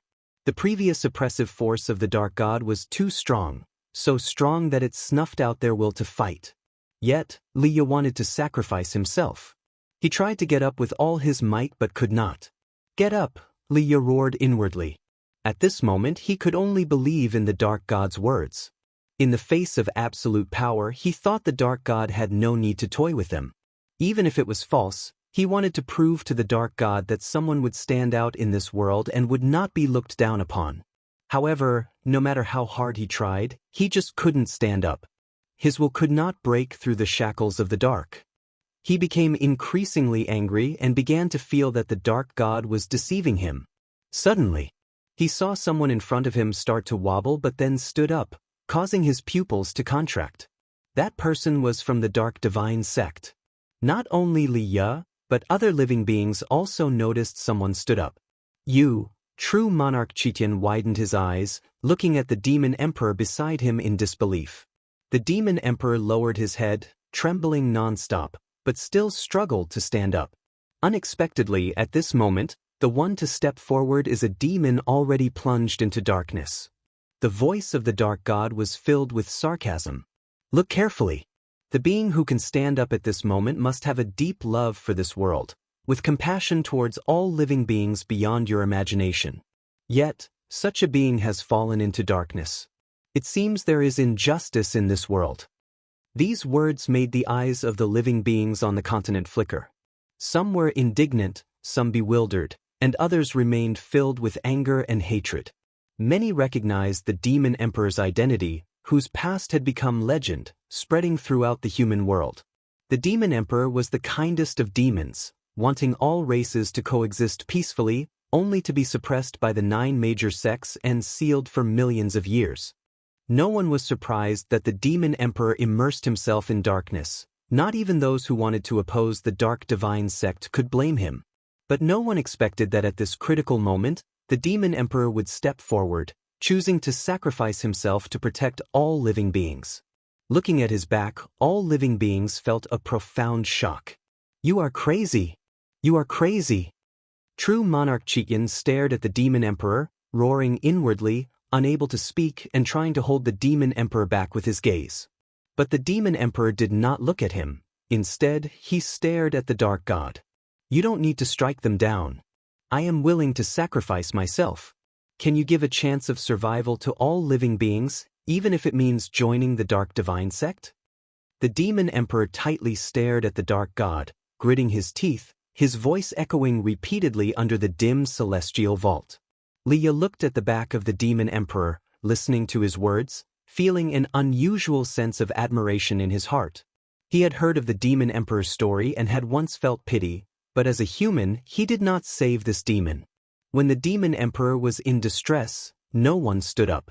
Now, with the world in trouble, the so-called masters of heaven and earth could only await death in despair, while the demon emperor, oppressed by the human race, stood up. Sir, the novel Fire.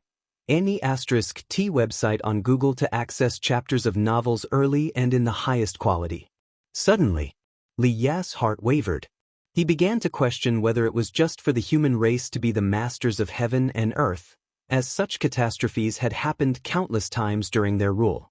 He had seen wicked demons, but comparing the two races, human hearts were more terrifying than demons. Damn it, why am I kneeling here? Why can't I stand up? After a brief moment of shame, infinite anger surged in Li Ya's heart, his whole body trembling, his legs seemingly about to rise. Extreme anger made Li Ya feel he was about to break the shackles. Making his anger still rise, his face flushed red. A hand suddenly pressed on Li Ya's shoulder, pushing him back down, causing all his chi power to dissipate, and the anger in his heart mysteriously vanished. Li Ya instinctively glanced sideways and then froze. He saw Guwen, dressed in a green robe, standing beside him, one hand pressing on his shoulder. Guwen stepped forward, conveniently taking Li Ya's treasure sword into his hand. Holding Li Ya's sword, Guwen walked towards the dark god. Li Ya stared blankly at Guwen's back, feeling a sense of déjà vu. Junior brother Gu. Li Ya's mouth curled into a helpless smile. In such a critical moment, Junior brother Gu, you always manage to stand out, not too early, not too late, saving the world while inflicting a warning upon all living beings. The dark god's gaze fell on Guwen, his eyes slightly narrowing. The dark heavenly god slightly moved, clearly noticing Guwen's presence as well. He looked up at the dark god but eventually chose not to act. The demon emperor took a deep breath and then roared angrily, "Dark god, answer me!" He shouted hoarsely, shattering the fear in his heart, questioning the dark god, seeking a glimmer of hope for this world. The dark god did not answer.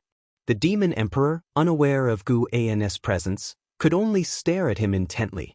Meanwhile, Guan walked past the kneeling beings. Some from the dark divine sect looked at him. Some cultivators from various sects looked at him, most with puzzled eyes, not knowing who Guan was. In the distance, Wuxia disciples also noticed Guan. On the altar, Guan walking towards the dark god was so conspicuous. Celestial demon child and Tianbai smiled, feeling relieved, while the Wuxia disciples felt nervous, unsure if their ancestor could confront the dark god. Who exactly are you, and why have you hidden in this world? The dark god's voice echoed, hiding a murderous intent. The demon emperor was stunned upon hearing this. He seemed to recall something, instinctively turning his head. Seeing Guan approaching with a sword, his eyes widened. He had never seen Guan but somehow felt that Gu An's figure was familiar. As Guan got closer, a figure deep in his mind gradually emerged. Since you have such determination, I will help you transcend your mortal body, but I hope you do not become what you now fear and despise. The voice from the past echoed once more in the demon emperor's ears. If you find any errors, ads pop up, ads redirect, broken links, non-standard content, etc., please let us know reports so we can fix it as soon as possible. Chapter 773. That sword. The demon emperor stared blankly as Guan approached. Ancient memories churned in his mind, making him ignore the current predicament. The dark god did not act either, only staring at Guan. At this moment, Guan seemed to become the focal point of the entire world. More and more gazes locked onto him, most filled with confusion. In the present world, few people knew Guan.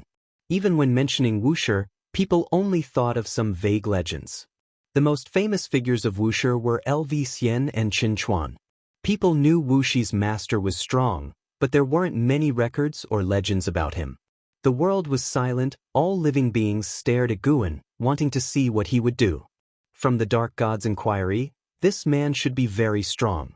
But, no matter how strong, can he be powerful enough to contend with the entire dark divine sect? Guan was holding Li Ya's sword, ignoring the gazes from all directions. This time, he did not deliberately hide his true face, allowing everyone to see. He wanted to tell all beings that the celestial spirit great world could rely on self-rescue. He was neither an immortal god nor an outer heaven demon. He looked just like an ordinary human. Many great powers from outer heaven assumed Guan came from another great world, hidden here. Little did they know, Guan was born and bred in the celestial spirit great world, which was why he was willing to stay. The dark god saw Guan not responding. His expression grew increasingly cold, his killing intent almost solidifying. He raised his right bone claw, and as he did, the entire world suddenly changed. Darkness swallowed the celestial vault and the earth, making all beings feel suffocated. It was at this moment Guan moved. He swiftly threw Li Ya's treasure sword, its cold light dazzling, illuminating the demon emperor's face. His eyes widened. The dark heavenly god's black robe fluttered violently. He too could not react.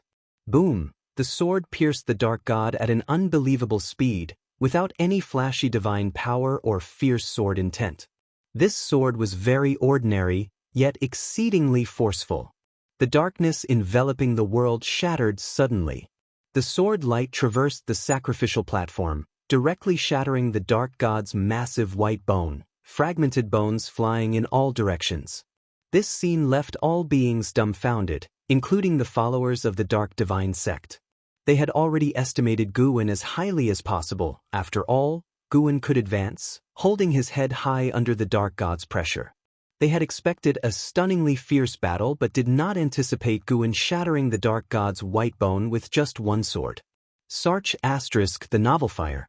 NT website on Google to access chapters of novels early and in the highest quality. Could the dark god be testing him? All beings harbored such thoughts.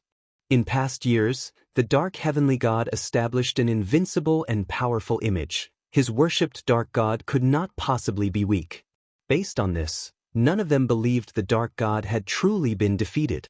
The demon emperor turned to look, gazing at the fragments of bones scattered across the sky, stunned. The dark heavenly god turned to look too, sharing the same thoughts as other beings. believing the dark god was intentionally testing Guan, thus he did not panic. Guan raised his hand and pulled. Li Ya's treasure sword traced a perfect arc in the air, landing before Li Ya. The sword blade plunged into the sacrificial platform's ground, continually vibrating. Unlike other beings, Li Ya believed the dark god was truly dead. He looked at his sword, never imagining his sword to be so powerful. The sword just now lacked sword intent and sword chi, giving him a sense of the great Dao's simplicity. The sacrificial platform fell into silence. After a few breaths, slowly, some began to realize something was off. Could the dark god really be dead? This speculation sparked hope in more and more beings, while the dark divine sects side found it unbelievable.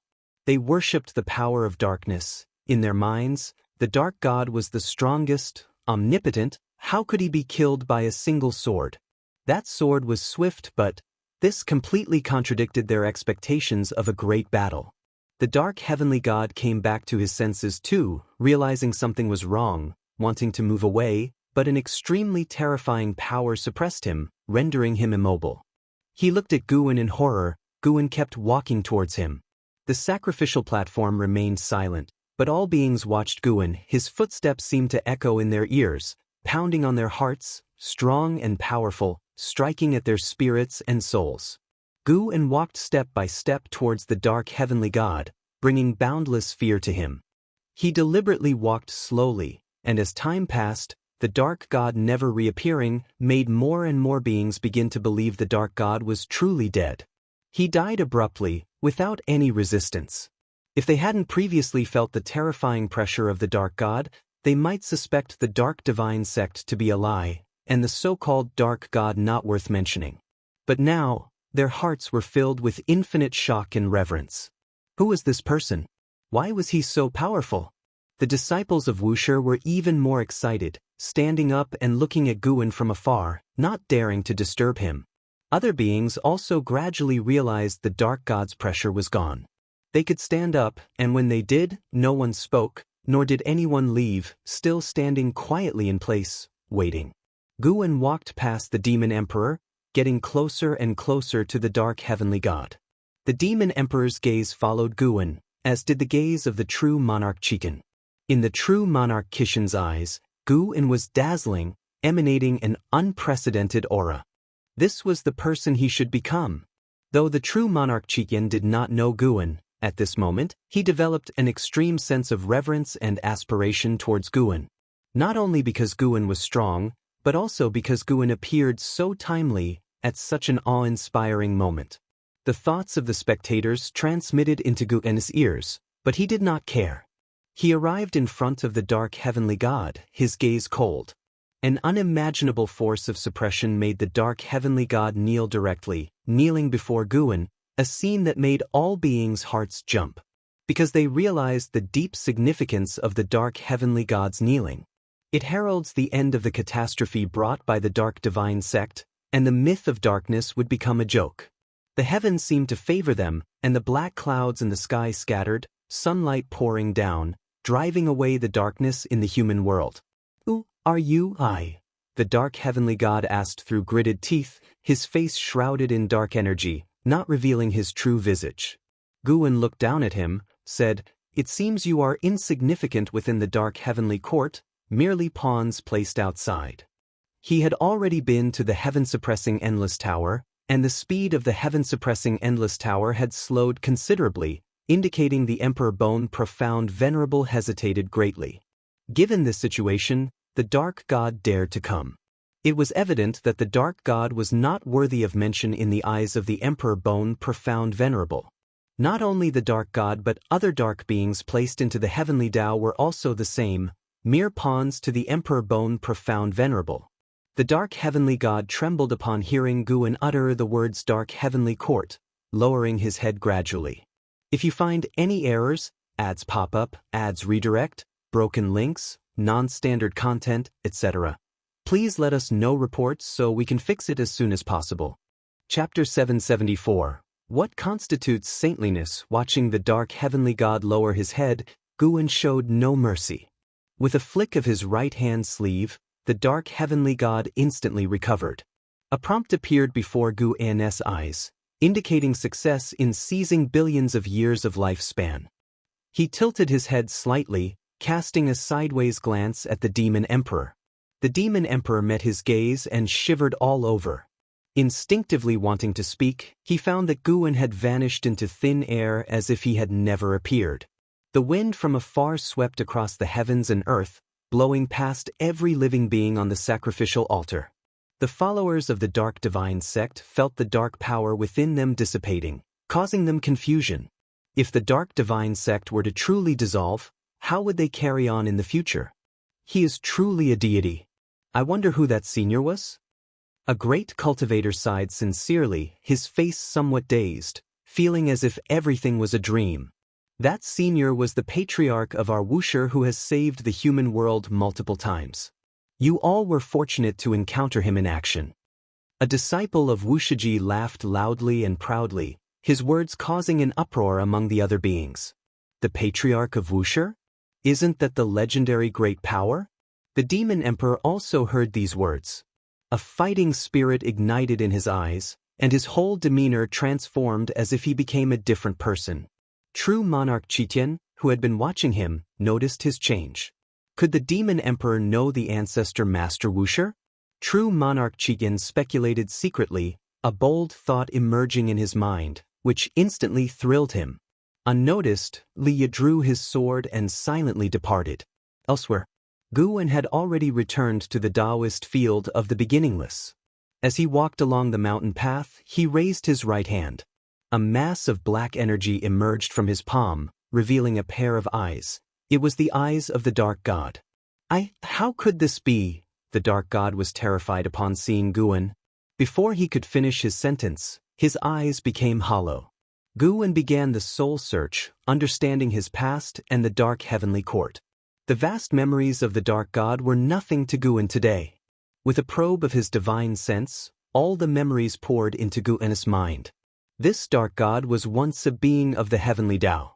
Like most stories of ascending to immortality, he was born in the mortal world, a peerless genius.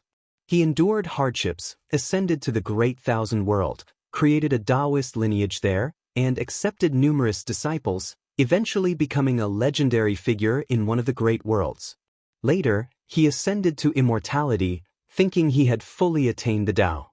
However, shortly after his ascension, the War of the Sons of Heaven broke out, and he was forced into it. Wishing to protect the great thousand world and the mortal world he had dwelled in amid the chaos, he ultimately failed, and the celestial court annihilated the 3,000 great worlds, recreating them. His past thus ceased to exist. From then on, a seed of hatred was planted in his heart. When the contest for the celestial emperor rose, he was dragged into the chaos again. Ultimately, the Son of Heaven he supported failed and was exiled by the celestial emperor, alongside his followers into chaos, suffering endless backlash from the great Tao. During those long years of backlash from the great Tao, that Son of Heaven achieved sudden enlightenment, founding the Dark Fortune, establishing the Dark Heavenly Court, and rescuing them from torment. In the ensuing years, the Dark God continuously cultivated, awaiting the day of returning to the Heavenly Tao. After the founding of the Dark Heavenly Court, that Son of Heaven proclaimed himself the Dark Heavenly Emperor. He planned to devour the Heavenly Tao with dark power to become the true Celestial Emperor. In the mortal world, he was a favored scion of the heavens. In the great thousand world, he was an unparalleled myth. Yet from the moment he ascended, he was insignificant.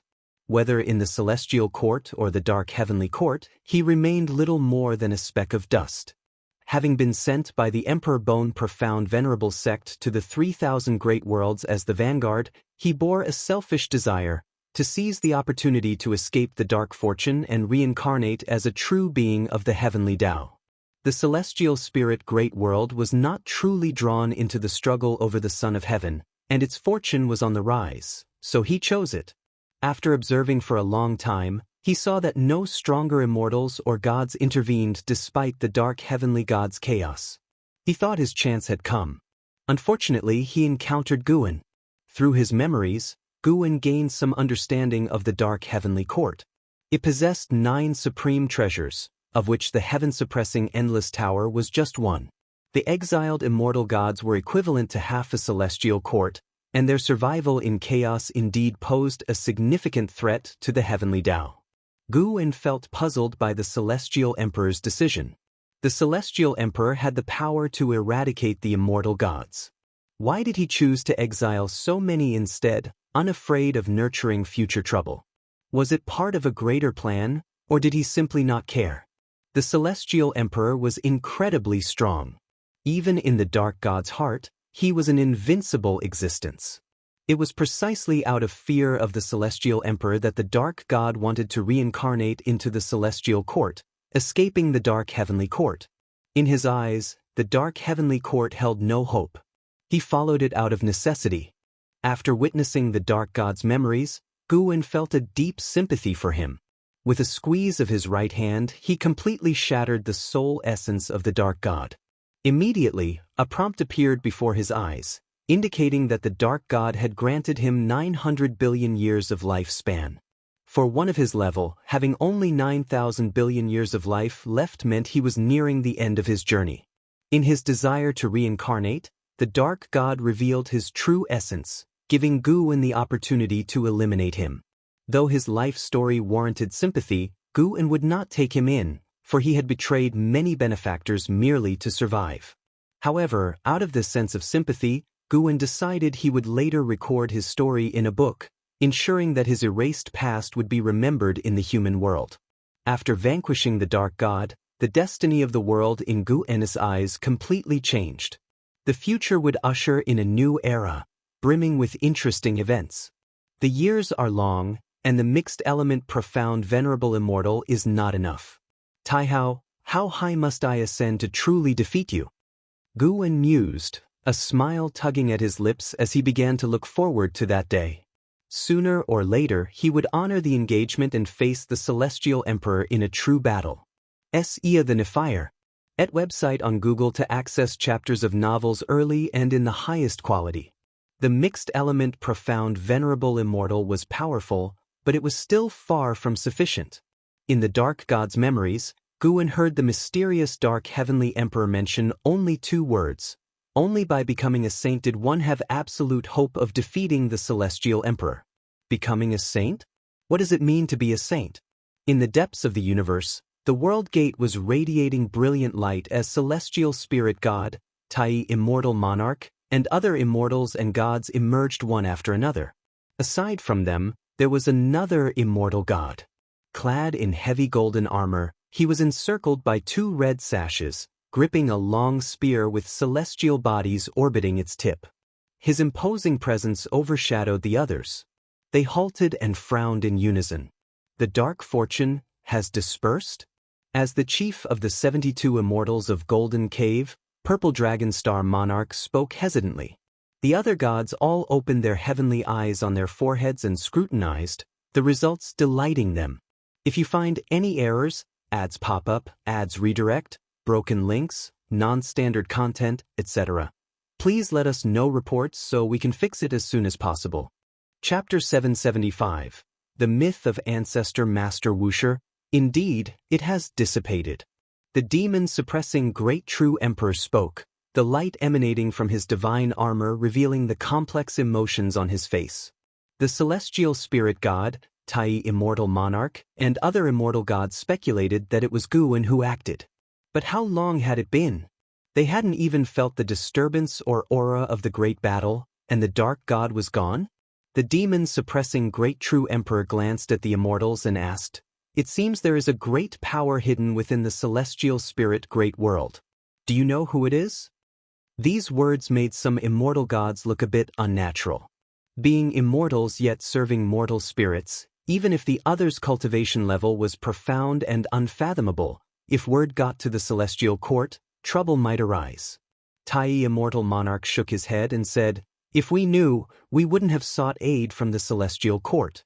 Speaking of, the eternal life Venerable once visited, perhaps he came to see this great power. Eternal life Venerable. The demon-suppressing Great True Emperor's eyes changed slightly. He and the Eternal Life Venerable were both supreme immortals. Although they were not close, they had interacted. For the Supreme Immortal to visit, whether that great power had ties to the celestial court or not, it was best not to get involved. Having stayed in the celestial court for countless years, he knew one thing: immortal gods should only perform their immortal duties. Once they get involved in matters beyond their duties, trouble easily follows. Since the calamity has ended, there is no need for me to act. The demon-suppressing great true emperor left these words, then turned and walked into the world gate. The immortal gods all saluted him, respectfully seeing him off. Before leaving, the demon-suppressing great true emperor's divine sense swept across the celestial spirit great world, but he did not find the location of the Taoist field of the beginningless. However, the words of the masses got his attention. Ancestor Master Wuxia? Interesting. After the strong light within the world gate faded, the immortal gods finally breathed a sigh of relief. The celestial spirit god looked at Tai Immortal Monarch, and sighed, "Immortal Monarch, you remain composed." Tai Immortal Monarch smiled and said, "The higher the immortal position, the more an immortal god fears trouble. Only a few take risks. I am an example. Greed almost led me to eternal doom." The 72 immortals of Jin Dong and Emperor Tianhong both nodded, very agreeing with this perception. The heavenly court immortal gods disdain mortal spirits, but those who may attract immortal god attention often have intricate connections with the celestial court. Sar the Novel Fire. Net website on Google to access chapters of novels early and in the highest quality. Even Gu-in is no exception. He is the mentor of the Son of Heaven. Let's cover the cause and effect of this realm first. At least don't let the name of the elders spread to other great thousand worlds. Just let the beings of this realm remember. Tai Immortal Monarch ordered. Unconsciously, he had already become the backbone of this group of immortal gods. The 72 immortals of Jin Dong were originally his subordinates, and the celestial spirit god also respected him over time. As for Emperor Tianhong, he always prioritized Gu-in, supporting anything beneficial to Gu-in.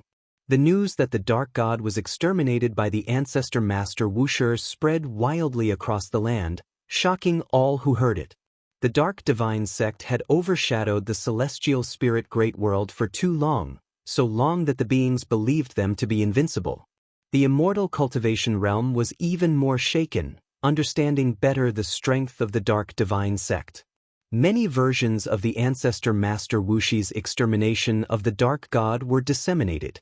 Some said the ancestor master Wuxia killed the dark god with a single sword, some said they fought tens of thousands of rounds, with the dark god ultimately suffering a crushing defeat, and some said the dark god turned to ash upon a mere glare from the ancestor master Wuxia. In these legends, Li Ya and the demon emperor were repeatedly mentioned. Li Ya was the first to blockade the dark heavenly god from summoning the dark god. Even though he did not ultimately succeed, he was worthy of the title of the world's greatest sword cultivator. The demon emperor, being within the dark divine sect, chose to sacrifice himself, his spirit and courage shaking the beings of the world. Even the 9 major sects no longer had the face to slander him. They ceased entangling with the demon emperor. The demon race was greatly invigorated. In the past salvational legends, there was no trace of demons, but this time the demon emperor brought glory to the demon race. Some even said the demon emperor moved the ancestor master Wuxia to take action. Within the beginningless, there were humans and demons. The beginningless never participated in struggles, only taking action when the world was in peril, recognized as a holy land. The world became lively. With the dissolution of the dark divine sect, various sects and dynasties began reclaiming lost lands, expanding territories. Great powers from various sects emerged to preach, often recounting the stories of the supporting Tao sword venerable, increasing the reverence and yearning among cultivators for the ancestor master Wuxia. As the stories of the supporting Tao sword venerable were unearthed, the status of the beginningless in the minds of the beings rose higher and higher. It had been 50 years since the dark god was exterminated.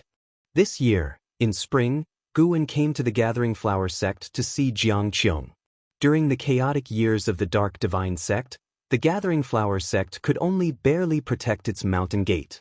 Now, with the disbandment of the dark divine sect, the Gathering Flower sect started establishing connections with various sects, and trades and discussions flourished, leading to a scene of prosperity. Quickly tell me, what exactly happened at that time? What was the dark god like? Did he have 3 heads and 6 arms? In a small pavilion, Xianxia, while pouring wine for Guan, urged eagerly. She wore a wide white robe, her black hair freely cascading to her waist, her skin as white as solidified cream, even glowing under the sunlight. Her beauty was unmatched, combining with her aura of an enlightened master, making her seem not like a mortal woman, carrying an air of profound depth. Guan immediately began recounting the situation then. That day, the sky darkened, lightning flashed, and thunder roared. Those involved in the battle knelt in despair. I originally did not want to intervene, trusting that the heavens had their own destiny. Yet, I couldn't bear it in my heart. Xianxia listened intently, not minding Guan's embellishments but rather enjoying it greatly. When Guan mentioned that he used Li Ya's sword to kill the dark god, Xianxia burst into laughter. She knew Li Ya, aware that the world's greatest sword cultivator valued his reputation highly. Being saved by his junior again, his expression must have been spectacular. When Guan finished, Xianxia still felt unsatisfied, thinking it wasn't enough. Guan began tasting the gathering flower sect's snacks. Xianxia suddenly asked, "What is the origin of the dark god?" "It is said his dark heavenly gods once defeated immortal gods." To great cultivators in the immortal cultivation realm, immortal gods were not mere legends. Tai immortal monarch and other immortal gods had wandered the human world, confirming for cultivators the existence of immortal gods. Guan pretended to ponder and said, "This involves an ancient secret history.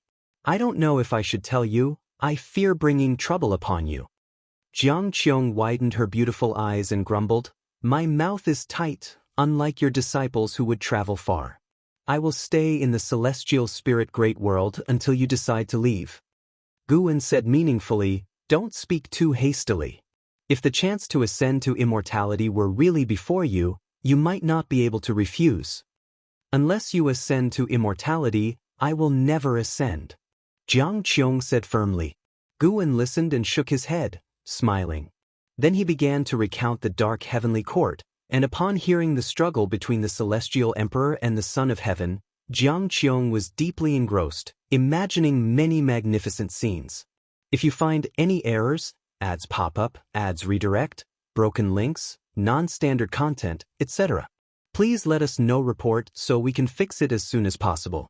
Chapter 776, Heavenly Spirit Tao Alliance. Guan stayed at the Gathering Flower sect for 3 days. Accompanied by Xianxia, he toured the sect, and the whole process was very pleasant. When he returned to the Taoist field of the beginningless, the disciples were discussing something. It was that the demon emperor was kneeling outside the dojo, wanting to join the beginningless. The demon emperor was already famous throughout the world. Additionally, his brave stand against the dark god had won him the world's favor. The disciples of the beginningless and the people of the 9-spirit dynasty all admired him, so they let him in. Of course, there was another reason. The demon emperor's rise was so legendary that it was incomprehensible. He had no famous teacher, no significant background, and yet he became the great emperor of the demon race. And just when he was about to sacrifice himself, ancestor Master Wuxia intervened, making the world speculate that there might be an unknown relationship between them. As for the demon emperor, Guan did not plan to take him in. When Zizai came to ask for his opinion, he frankly said, "I don't plan on taking disciples for now. If he wants to cultivate at the beginningless, he can stay. If he has other plans, he should give up on those ideas early. He is destined not to belong to the beginningless because he is the demon emperor." Upon hearing this, Zizai suddenly understood. Yes, the title of demon emperor was not given lightly. As the leader of his race, he would have to return to the demon race sooner or later, which did not fit the rules of the beginningless. Since founding the Sword sect, Chen Chuan could no longer use the title of a disciple of the beginningless. If the Sword sect encountered difficulties, the disciples of the beginningless would not assist him. However, the world knew he was taught by the beginningless, which made them somewhat wary. Without the identity of a disciple of the beginningless, no matter how great Chen Chuan's talent was, He couldn't have founded the current sword sect. If another demon emperor were added, the beginningless would become a behind-the-scenes force manipulating the world. And Zizai knew that Guwen did not have such intentions. Otherwise, the ruler of the world wouldn't have been the Dao court, the supreme sect wouldn't have been unable to join the 9 major sects, and the Tai Tsang dynasty wouldn't still be a second-rate dynasty today. Understanding the dangers, and Zizai saluted Guwen and then turned to leave. Guwen then walked towards his house. He intended to write the life of the Dark God into books and distribute them to the human world. He would divide the experiences into different books, forming mythical stories. Whether someone could string these myths together in the future was uncertain. Witnessing history and looking forward to the future was something Guwen now enjoyed. With immense strength, he feared no enemies and could observe the evolution of all things from the perspective of a bystander. This perspective was interesting, like looking back on history but also being able to participate, which was a wonderfully powerful feeling. Guwen could bear the consequences of anything he did in the celestial spirit great world now, but he merely did not act. The desires of mortals he could fulfill at will. Now he indulged in higher desires. No action and following his heart.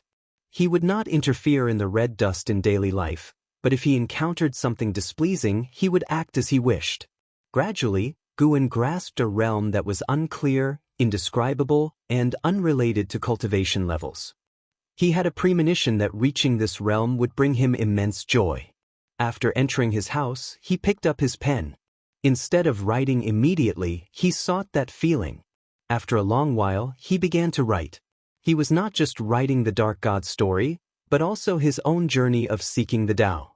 These books would later be filled with Tao intent. Anyone in the world obtaining just one would have the qualification to achieve the golden immortal Tao fruit. Search * the novel fire. Net website on Google to access chapters of novels early and in the highest quality. In the years to come, the celestial spirit great world was in a state of recovery, and after the great catastrophe, the destiny of the world soared. The human world ushered in new creation. The new creation trend was the increasing concentration of spiritual energy and the increasingly powerful cultivation aptitude of living beings. Heaven and earth were like the body of a living being. After enduring hardships and surviving, it became stronger. Unlike the previous era of battles for supremacy, after the calamity of the Dark Divine Sect, the 9 major sects no longer fought each other. Instead, they formed an alliance, the Heavenly Spirit Tao Alliance, to jointly govern the order of the world. They also absorbed other sects, constructing rules to control the forces of the world. These rules were not domineering. All living beings in the world were jubilant, welcoming the arrival of peace. The Heavenly Spirit Tao Alliance later revealed the grand pattern of the world ruler. They even invited the Demon Emperor to become one of the Alliance hierarchs to win over the hearts of the demon race. This news made the demon race thrilled. This human world was dominated by the human race. Having the power to rule the world was a good thing for the demon race. Thus, another 1,000,000 years passed.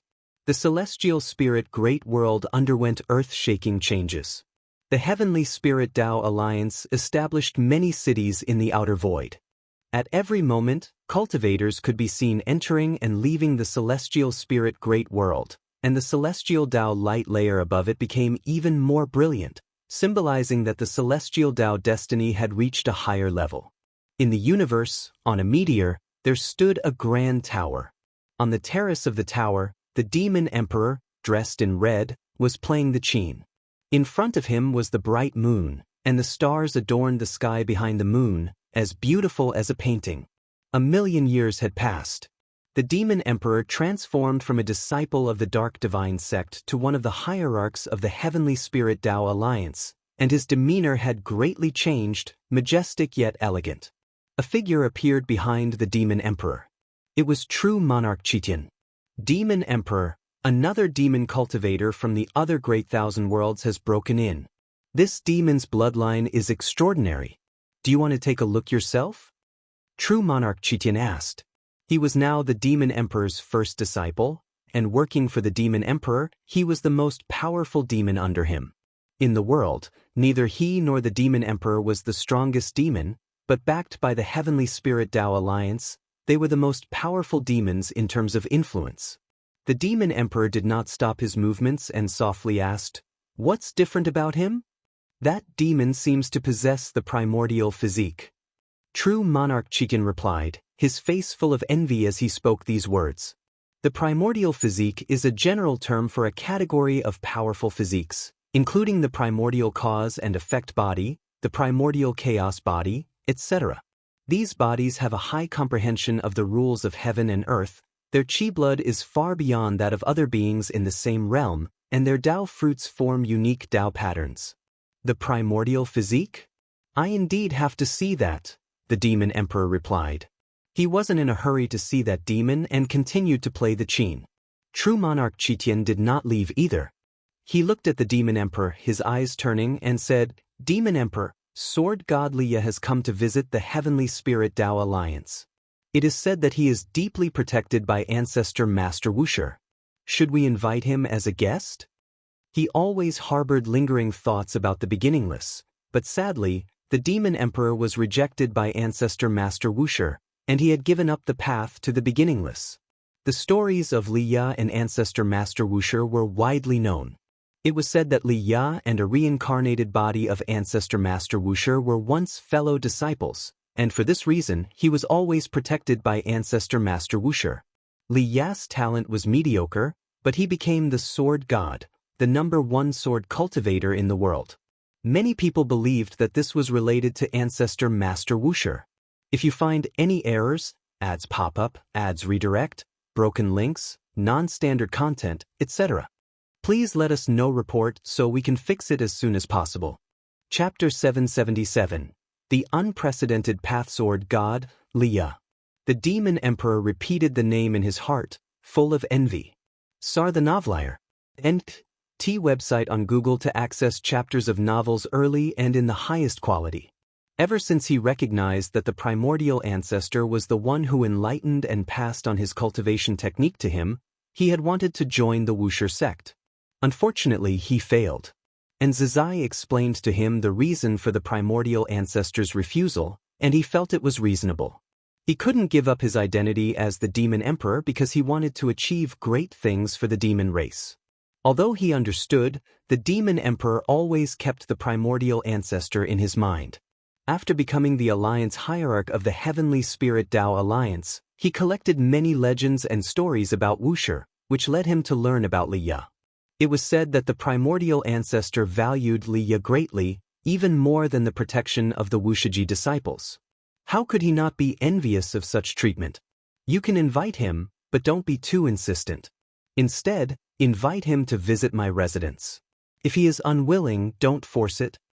The Demon Emperor mused, and True Monarch Kishin's face broke into a smile. Drawing Liya to his side was more important to him than recruiting geniuses from the Outer Heaven Demon clan. True Monarch Chitin didn't salute, immediately disappearing from the spot. The Demon Emperor was accustomed to his personality. Although they were master and disciple, they were more like friends, without many formalities between them. The melodious sound of the zither echoed again, and the Demon Emperor's thoughts floated back to a long time ago. At that time, he was just a little black dog, trembling as he followed behind the primordial ancestor. As time passed, he now stood at the pinnacle of power in the celestial spirit great world. He was thinking about how he could satisfy the primordial ancestor. The sun was shining brightly, and a gentle breeze was blowing. In a courtyard, Guan and Xiao Lan were sitting opposite each other, drinking tea. Xiao Lan was recounting her recent experiences. The Heavenly Spirit Tao Alliance invited me to be the Alliance hierarch. At first, I was surprised. Am I really qualified? But guess what? The Heavenly Spirit Tao Alliance has 108 hierarchs. Any major event or decision requires a vote by the hierarchs, and there is no absolute dictator. Xiao Lan sighed. As a prodigy once supported by the Tao court, she was still well known among the upper echelons of various major sections. If she could join the Heavenly Spirit Tao Alliance, the Alliance could claim to be inheriting the Tao court's legacy, which would help the Alliance better govern the world. Unfortunately, Xiao Lan only wanted to seek the Tao now and no longer wanted to participate in power struggles. The Heavenly Spirit Tao Alliance is built on the rules of the Tao Court, even more refined. I think they have a good future. The human world doesn't have to be in constant conflict. After speaking, Xiaolan looked at Guan. She knew Guan could see the future and wanted to know his opinion of the Heavenly Spirit Tao Alliance. Guan poured tea while saying, "The Heavenly Spirit Tao Alliance is indeed good. It will bring long-lasting peace to the human world, even surpassing the holy court of the time." Xiaolan, having regained memories of her past life, knew the situation during the holy court's rule. She curled her lips and said, "Although the holy court was the overlord of the world, it didn't bring peace to the human world. In my opinion, they weren't even as good as the Tao court." Guan smiled and did not refute. Xiaolan then shifted the topic to the Xiao family. The genius from the Xiao family with the Tai Chu physique had already risen and become the backbone of the family. Not long ago, he also went to the Heavenly Spirit Tao Alliance to cultivate. The struggle for the Son of Heaven in the 3,000 Great Worlds continued, with cultivators from other Great Thousand Worlds infiltrating the Celestial Spirit Great World. This also gave the Heavenly Spirit Tao Alliance the opportunity to learn about and explore the outer heaven. By searching for resources in other Great Thousand Worlds, they strengthened the Celestial Spirit Great World, which also shifted internal conflicts, with all the aspirants venturing into the outer heaven. Great cultivators went to the outer heaven, giving the younger generation more room to showcase their talents. Geniuses emerged like bamboo shoots after the rain, writing their own legends across the land. "Brother Gu, what do you think the next catastrophe for the human world will be?" Xiaolan asked curiously. During the chaos caused by the Dark Divine sect, the Xiao family had also been attacked. Even her cultivation level couldn't withstand the Dark Divine sect. If it hadn't been for Guan supporting them, she and the Xiao family would have been long gone. Guan said crossly, "It's only been peaceful for a few years, and you're already worrying again. There aren't that many catastrophes. 1,000,000 years is not a short time. Ask any mortal spirit, and events from 1,000,000 years ago are already ancient legends to them. Your feat of destroying the Dark God is probably also considered a myth now." Xiaolan's eyes widened as she spoke seriously. She felt Guan's perception of time had become blurred. 1,000,000 years was a long time, not only for mortal spirits but also for her. Guan laughed. "Then you can rest assured. The next catastrophe comparable to the Dark Divine sect is far off." "What about the struggle for the Son of Heaven in the 3,000 Great Worlds?" "The struggle for the Son of Heaven poses no threat to the Celestial Spirit Great World." Hearing Guan's response, Xiaolan felt an absolute confidence, the kind of confidence that completely disregarded the Sons of Heaven. She couldn't help but feel the curiosity that had arisen many times before. How high was Guan's cultivation level? "Brother Gu, we haven't sparred in a long time.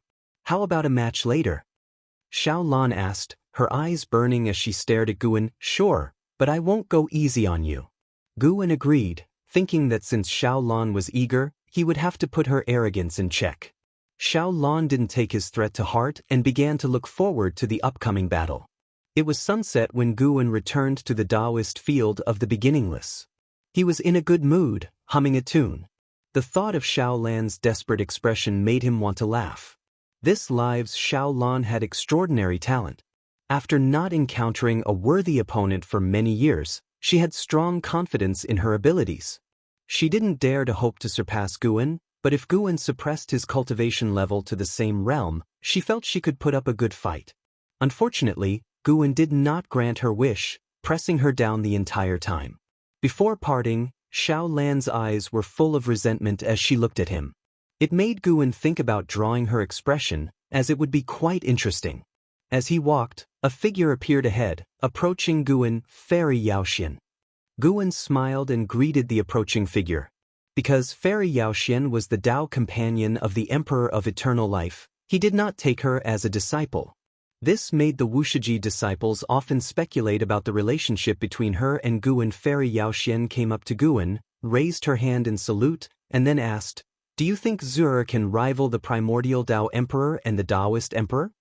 With terrifying talent, although Zue did not inherit his father's immortal Emperor's eye, His talent and comprehension were not inferior to the Emperor of Eternal Life. Now, he was the second strongest disciple, second only to an Xian, with even the blood prison great saint not being his match. Guwen pondered, there has never been such an existence in the past, but if he wants to try, it's not impossible. Perhaps he can forge a path unique to him. Fairy Yaoxian nodded and asked, I want him to go to the primordial emperor domain to train. What do you think? You are his mother. You decide. Why ask me? Guwen shook his head with a smile. Fairy Yaoxian looked at him steadily and pressed on, You don't oppose? Guwen nodded, saying, If he is willing and you have plans for him, then let him go. If you find any errors, ads pop up, ads redirect, broken links, non-standard content, etc., please let us know reports so we can fix it as soon as possible. Chapter 778, Chaos Scripture. 2 days later, Sin stepped into the World Gate to pursue the primordial emperor domain.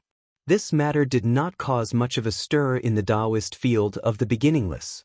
Guwen could have sent Sin to the primordial emperor domain with a wave of his sleeve, but he did not do so and instead let Sin find it himself. Sin was full of anticipation for this. He had originally wanted to invite the Blood Prison Great Saint to join him, but unfortunately, the Blood Prison Great Saint adamantly refused. Sin's departure did not affect Guwen's life. He continued writing the Taoist book about the Dark God. Over millions of years, he did not write it in one go.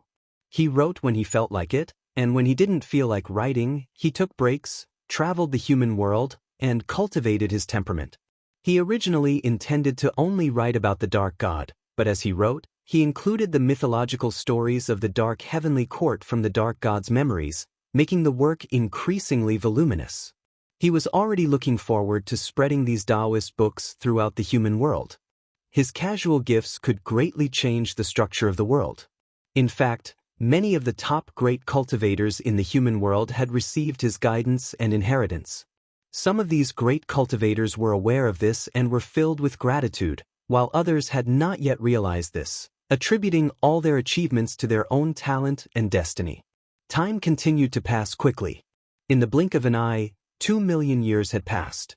2 million years were enough to change the world, but for the struggle for the Son of Heaven in the 3,000 great worlds, it was not a long time.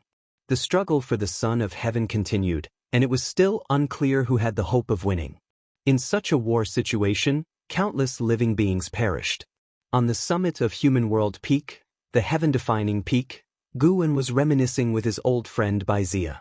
Back then, when Guwen first ventured into outer heaven, he met Baizia, who, like Hongya Zi of the misty Immortal Court, was very enthusiastic and even invited him to join Human World Peak. Before becoming invincible in the celestial spirit great world, Human World Peak had given Guwen much help. Being nostalgic, he never severed ties with Human World Peak. Human World Peak did not know that he was the supporting Dao Sword Venerable, which made his stay very pleasant. For the past hundreds of thousands of years, Baizia had roamed outer heaven and gained much. Now, he was already a divine thought true immortal, capable of protecting himself in the outer void. As a living being from before the world was reshaped, his talent couldn't compare to today's geniuses, but he still grasped the world's opportunities, advancing rapidly in cultivation. Before the world was reshaped, with his talent, reaching the level of a divine thought true immortal would have taken much more than millions of years. That senior told me that other great thousand worlds are in unprecedented turmoil, with battles everywhere. Even beings beyond free immortals are like cannon fodder in such wars.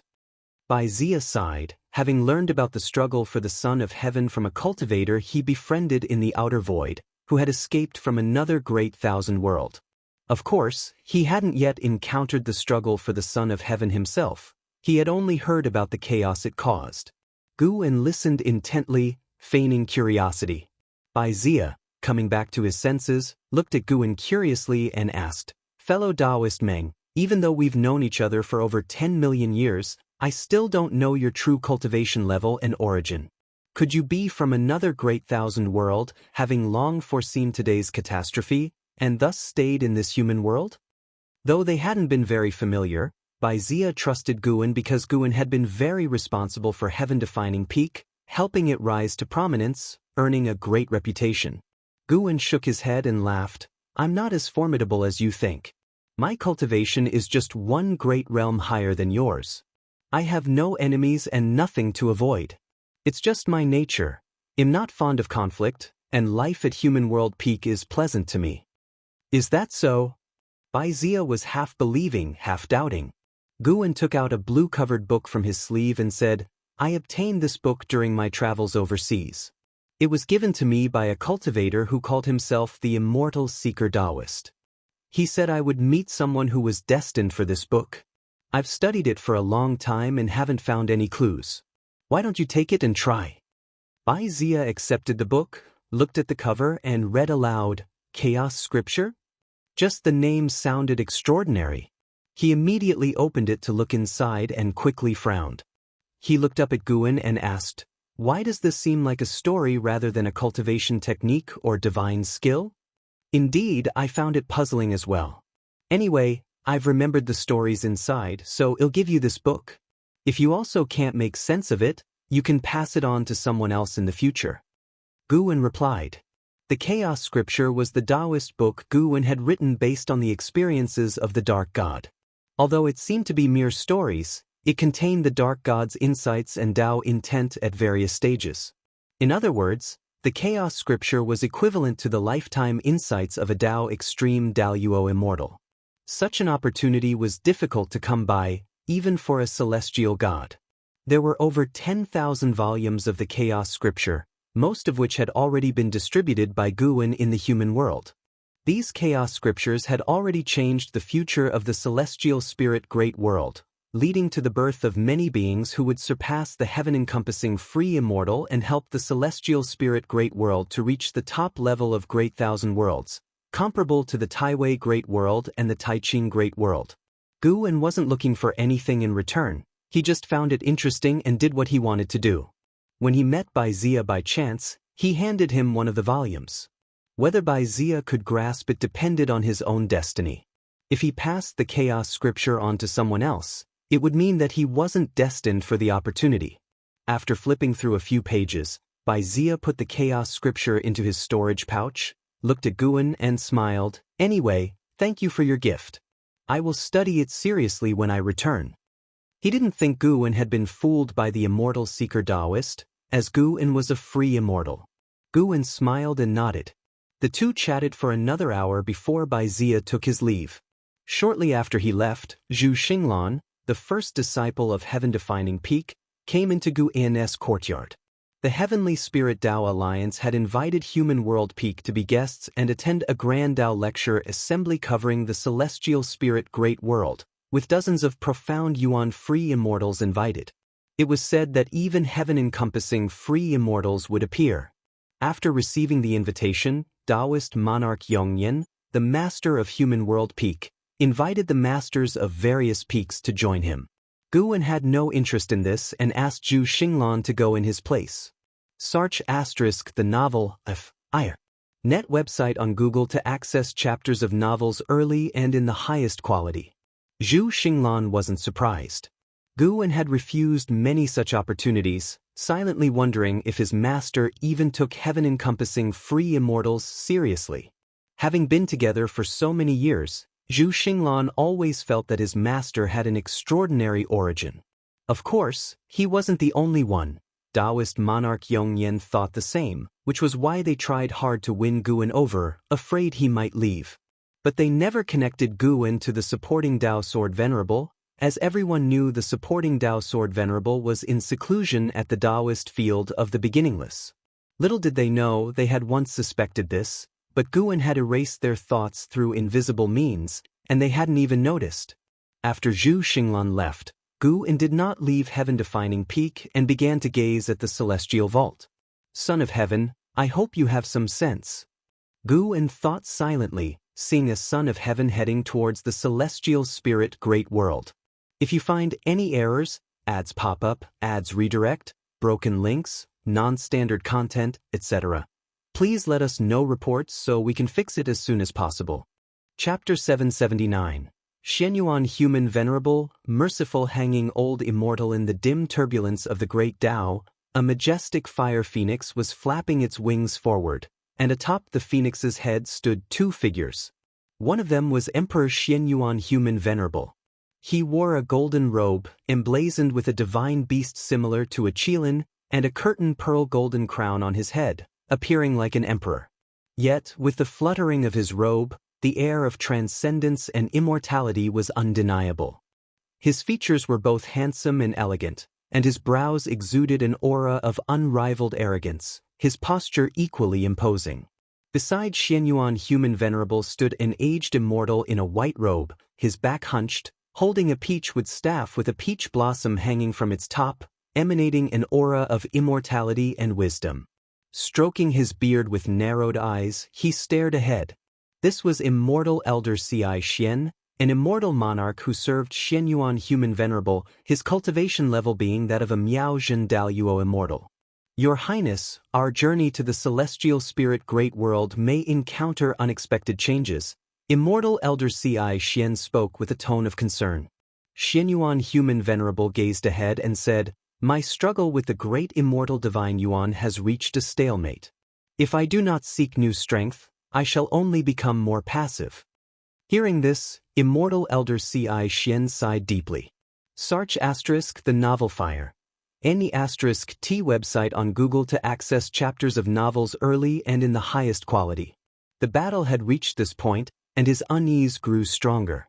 At this critical juncture, there was the threat of Chaos Power's attack, which was truly unfavorable. Meanwhile, the clash between Xianyuan Human Venerable and the great immortal divine Yuan could not be halted. Both sides were in a dilemma. I divined the celestial spirit, but the destiny I calculated was ordinary. Yet, comparing it with the past, it appears unusual. Most importantly, many immortal gods have gathered there, even Tai Immortal Monarch is present, Immortal Elder Xianxia continued. Upon mentioning Tai Immortal Monarch, his eyes revealed coldness. They were both immortal monarchs, and the relationships between immortal monarchs were intricate. After all, everyone aimed to ascend, inevitably obstructing each other's path. Tai Immortal Monarch, huh? I heard he has been seeking Emperor Xianqing. If he remains in the celestial spirit great world, might Emperor Xianqing be hiding there? Xianyuan Human Venerable raised an eyebrow and asked. Mentioning Emperor Xianqing, his tone bore no change, as if referring to an insignificant person. Immortal Elder Xianxia replied, Emperor Xianqing has already appeared in the misty immortal court, which is operating to aid his return to the celestial court. Perhaps all this is Father Emperor's plan. Xianyuan Human Venerable snorted coldly, revealing a hint of jealousy in his tone. Immortal Elder Xianxia shook his head with a wry smile, refraining from further comments, for he did not dare to continue this topic. Alright, since we're here, let's head to the celestial spirit great world. Regardless, gaining the power of another great thousand world is always beneficial, Xianyuan Human Venerable stated solemnly, leaving Immortal Elder Xianxia with no choice but to nod, though his gaze grew more uneasy as he looked ahead. He had a lingering feeling that their journey to the celestial spirit great world would bring trouble. However, they were immortal gods. They would not perish, at most be sealed. Xianyuan Human Venerable, being the son of heaven, if sealed, the celestial court would quickly sense it. Following Xianyuan Human Venerable, he would not die, only endure suffering. The two immortals fell silent, and the fire phoenix beneath their feet began to accelerate. They traversed the turbulence of the great Tao, entering a realm of darkness. Deep within the darkness was a bright star, the only light guiding the fire phoenix forward. Before the world gate, the celestial spirit god, who was meditating and cultivating, suddenly opened his eyes. He stood up, gazing at the world gate with tightly furrowed brows. He sensed an overwhelming celestial Tao destiny approaching, more intense than that of the Eternal Life Venerable, causing him to feel secretly alarmed. The Eternal Life Venerable is a supreme immortal.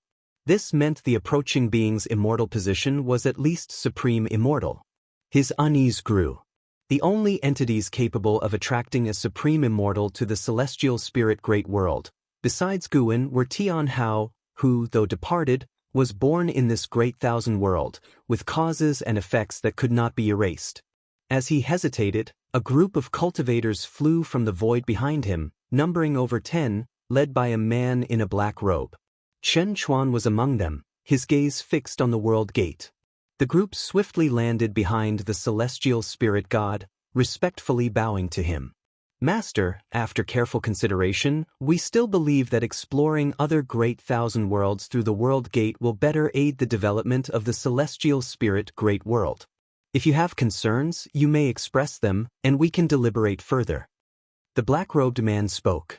His name was Taiji Yuan, the Grand Hierarch of the Heavenly Spirit Tao Alliance, a heaven-encompassing free immortal.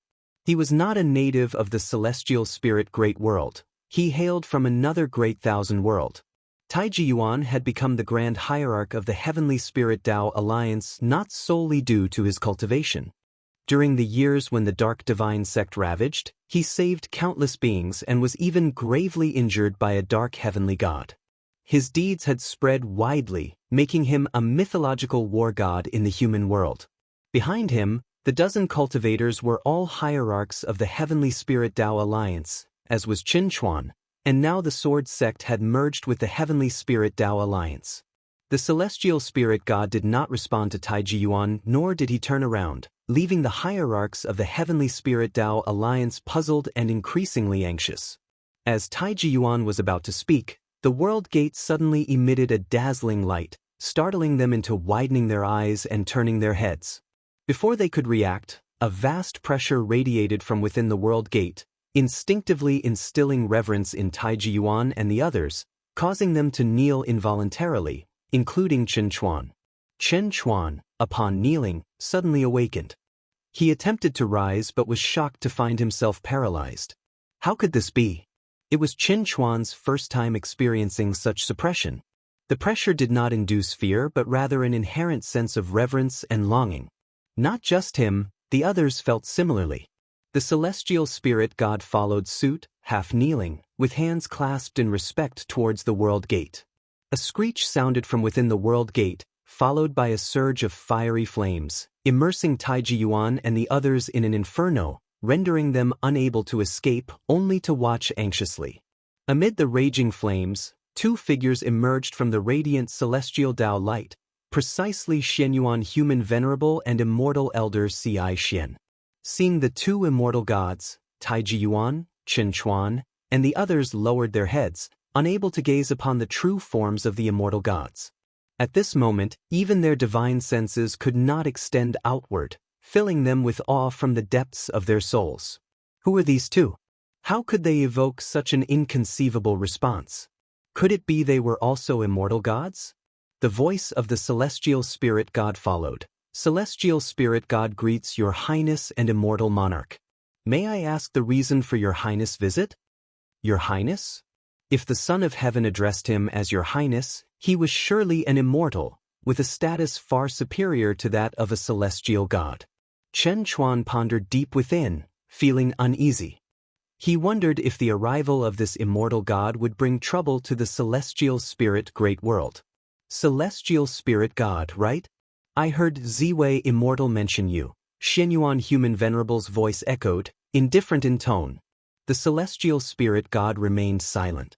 Xianyuan human venerable continued, I have come to the celestial spirit great world merely to observe. No need to overthink or follow. If you find any errors, ads pop up, ads redirect, broken links, non-standard content, etc., please let us know report so we can fix it as soon as possible.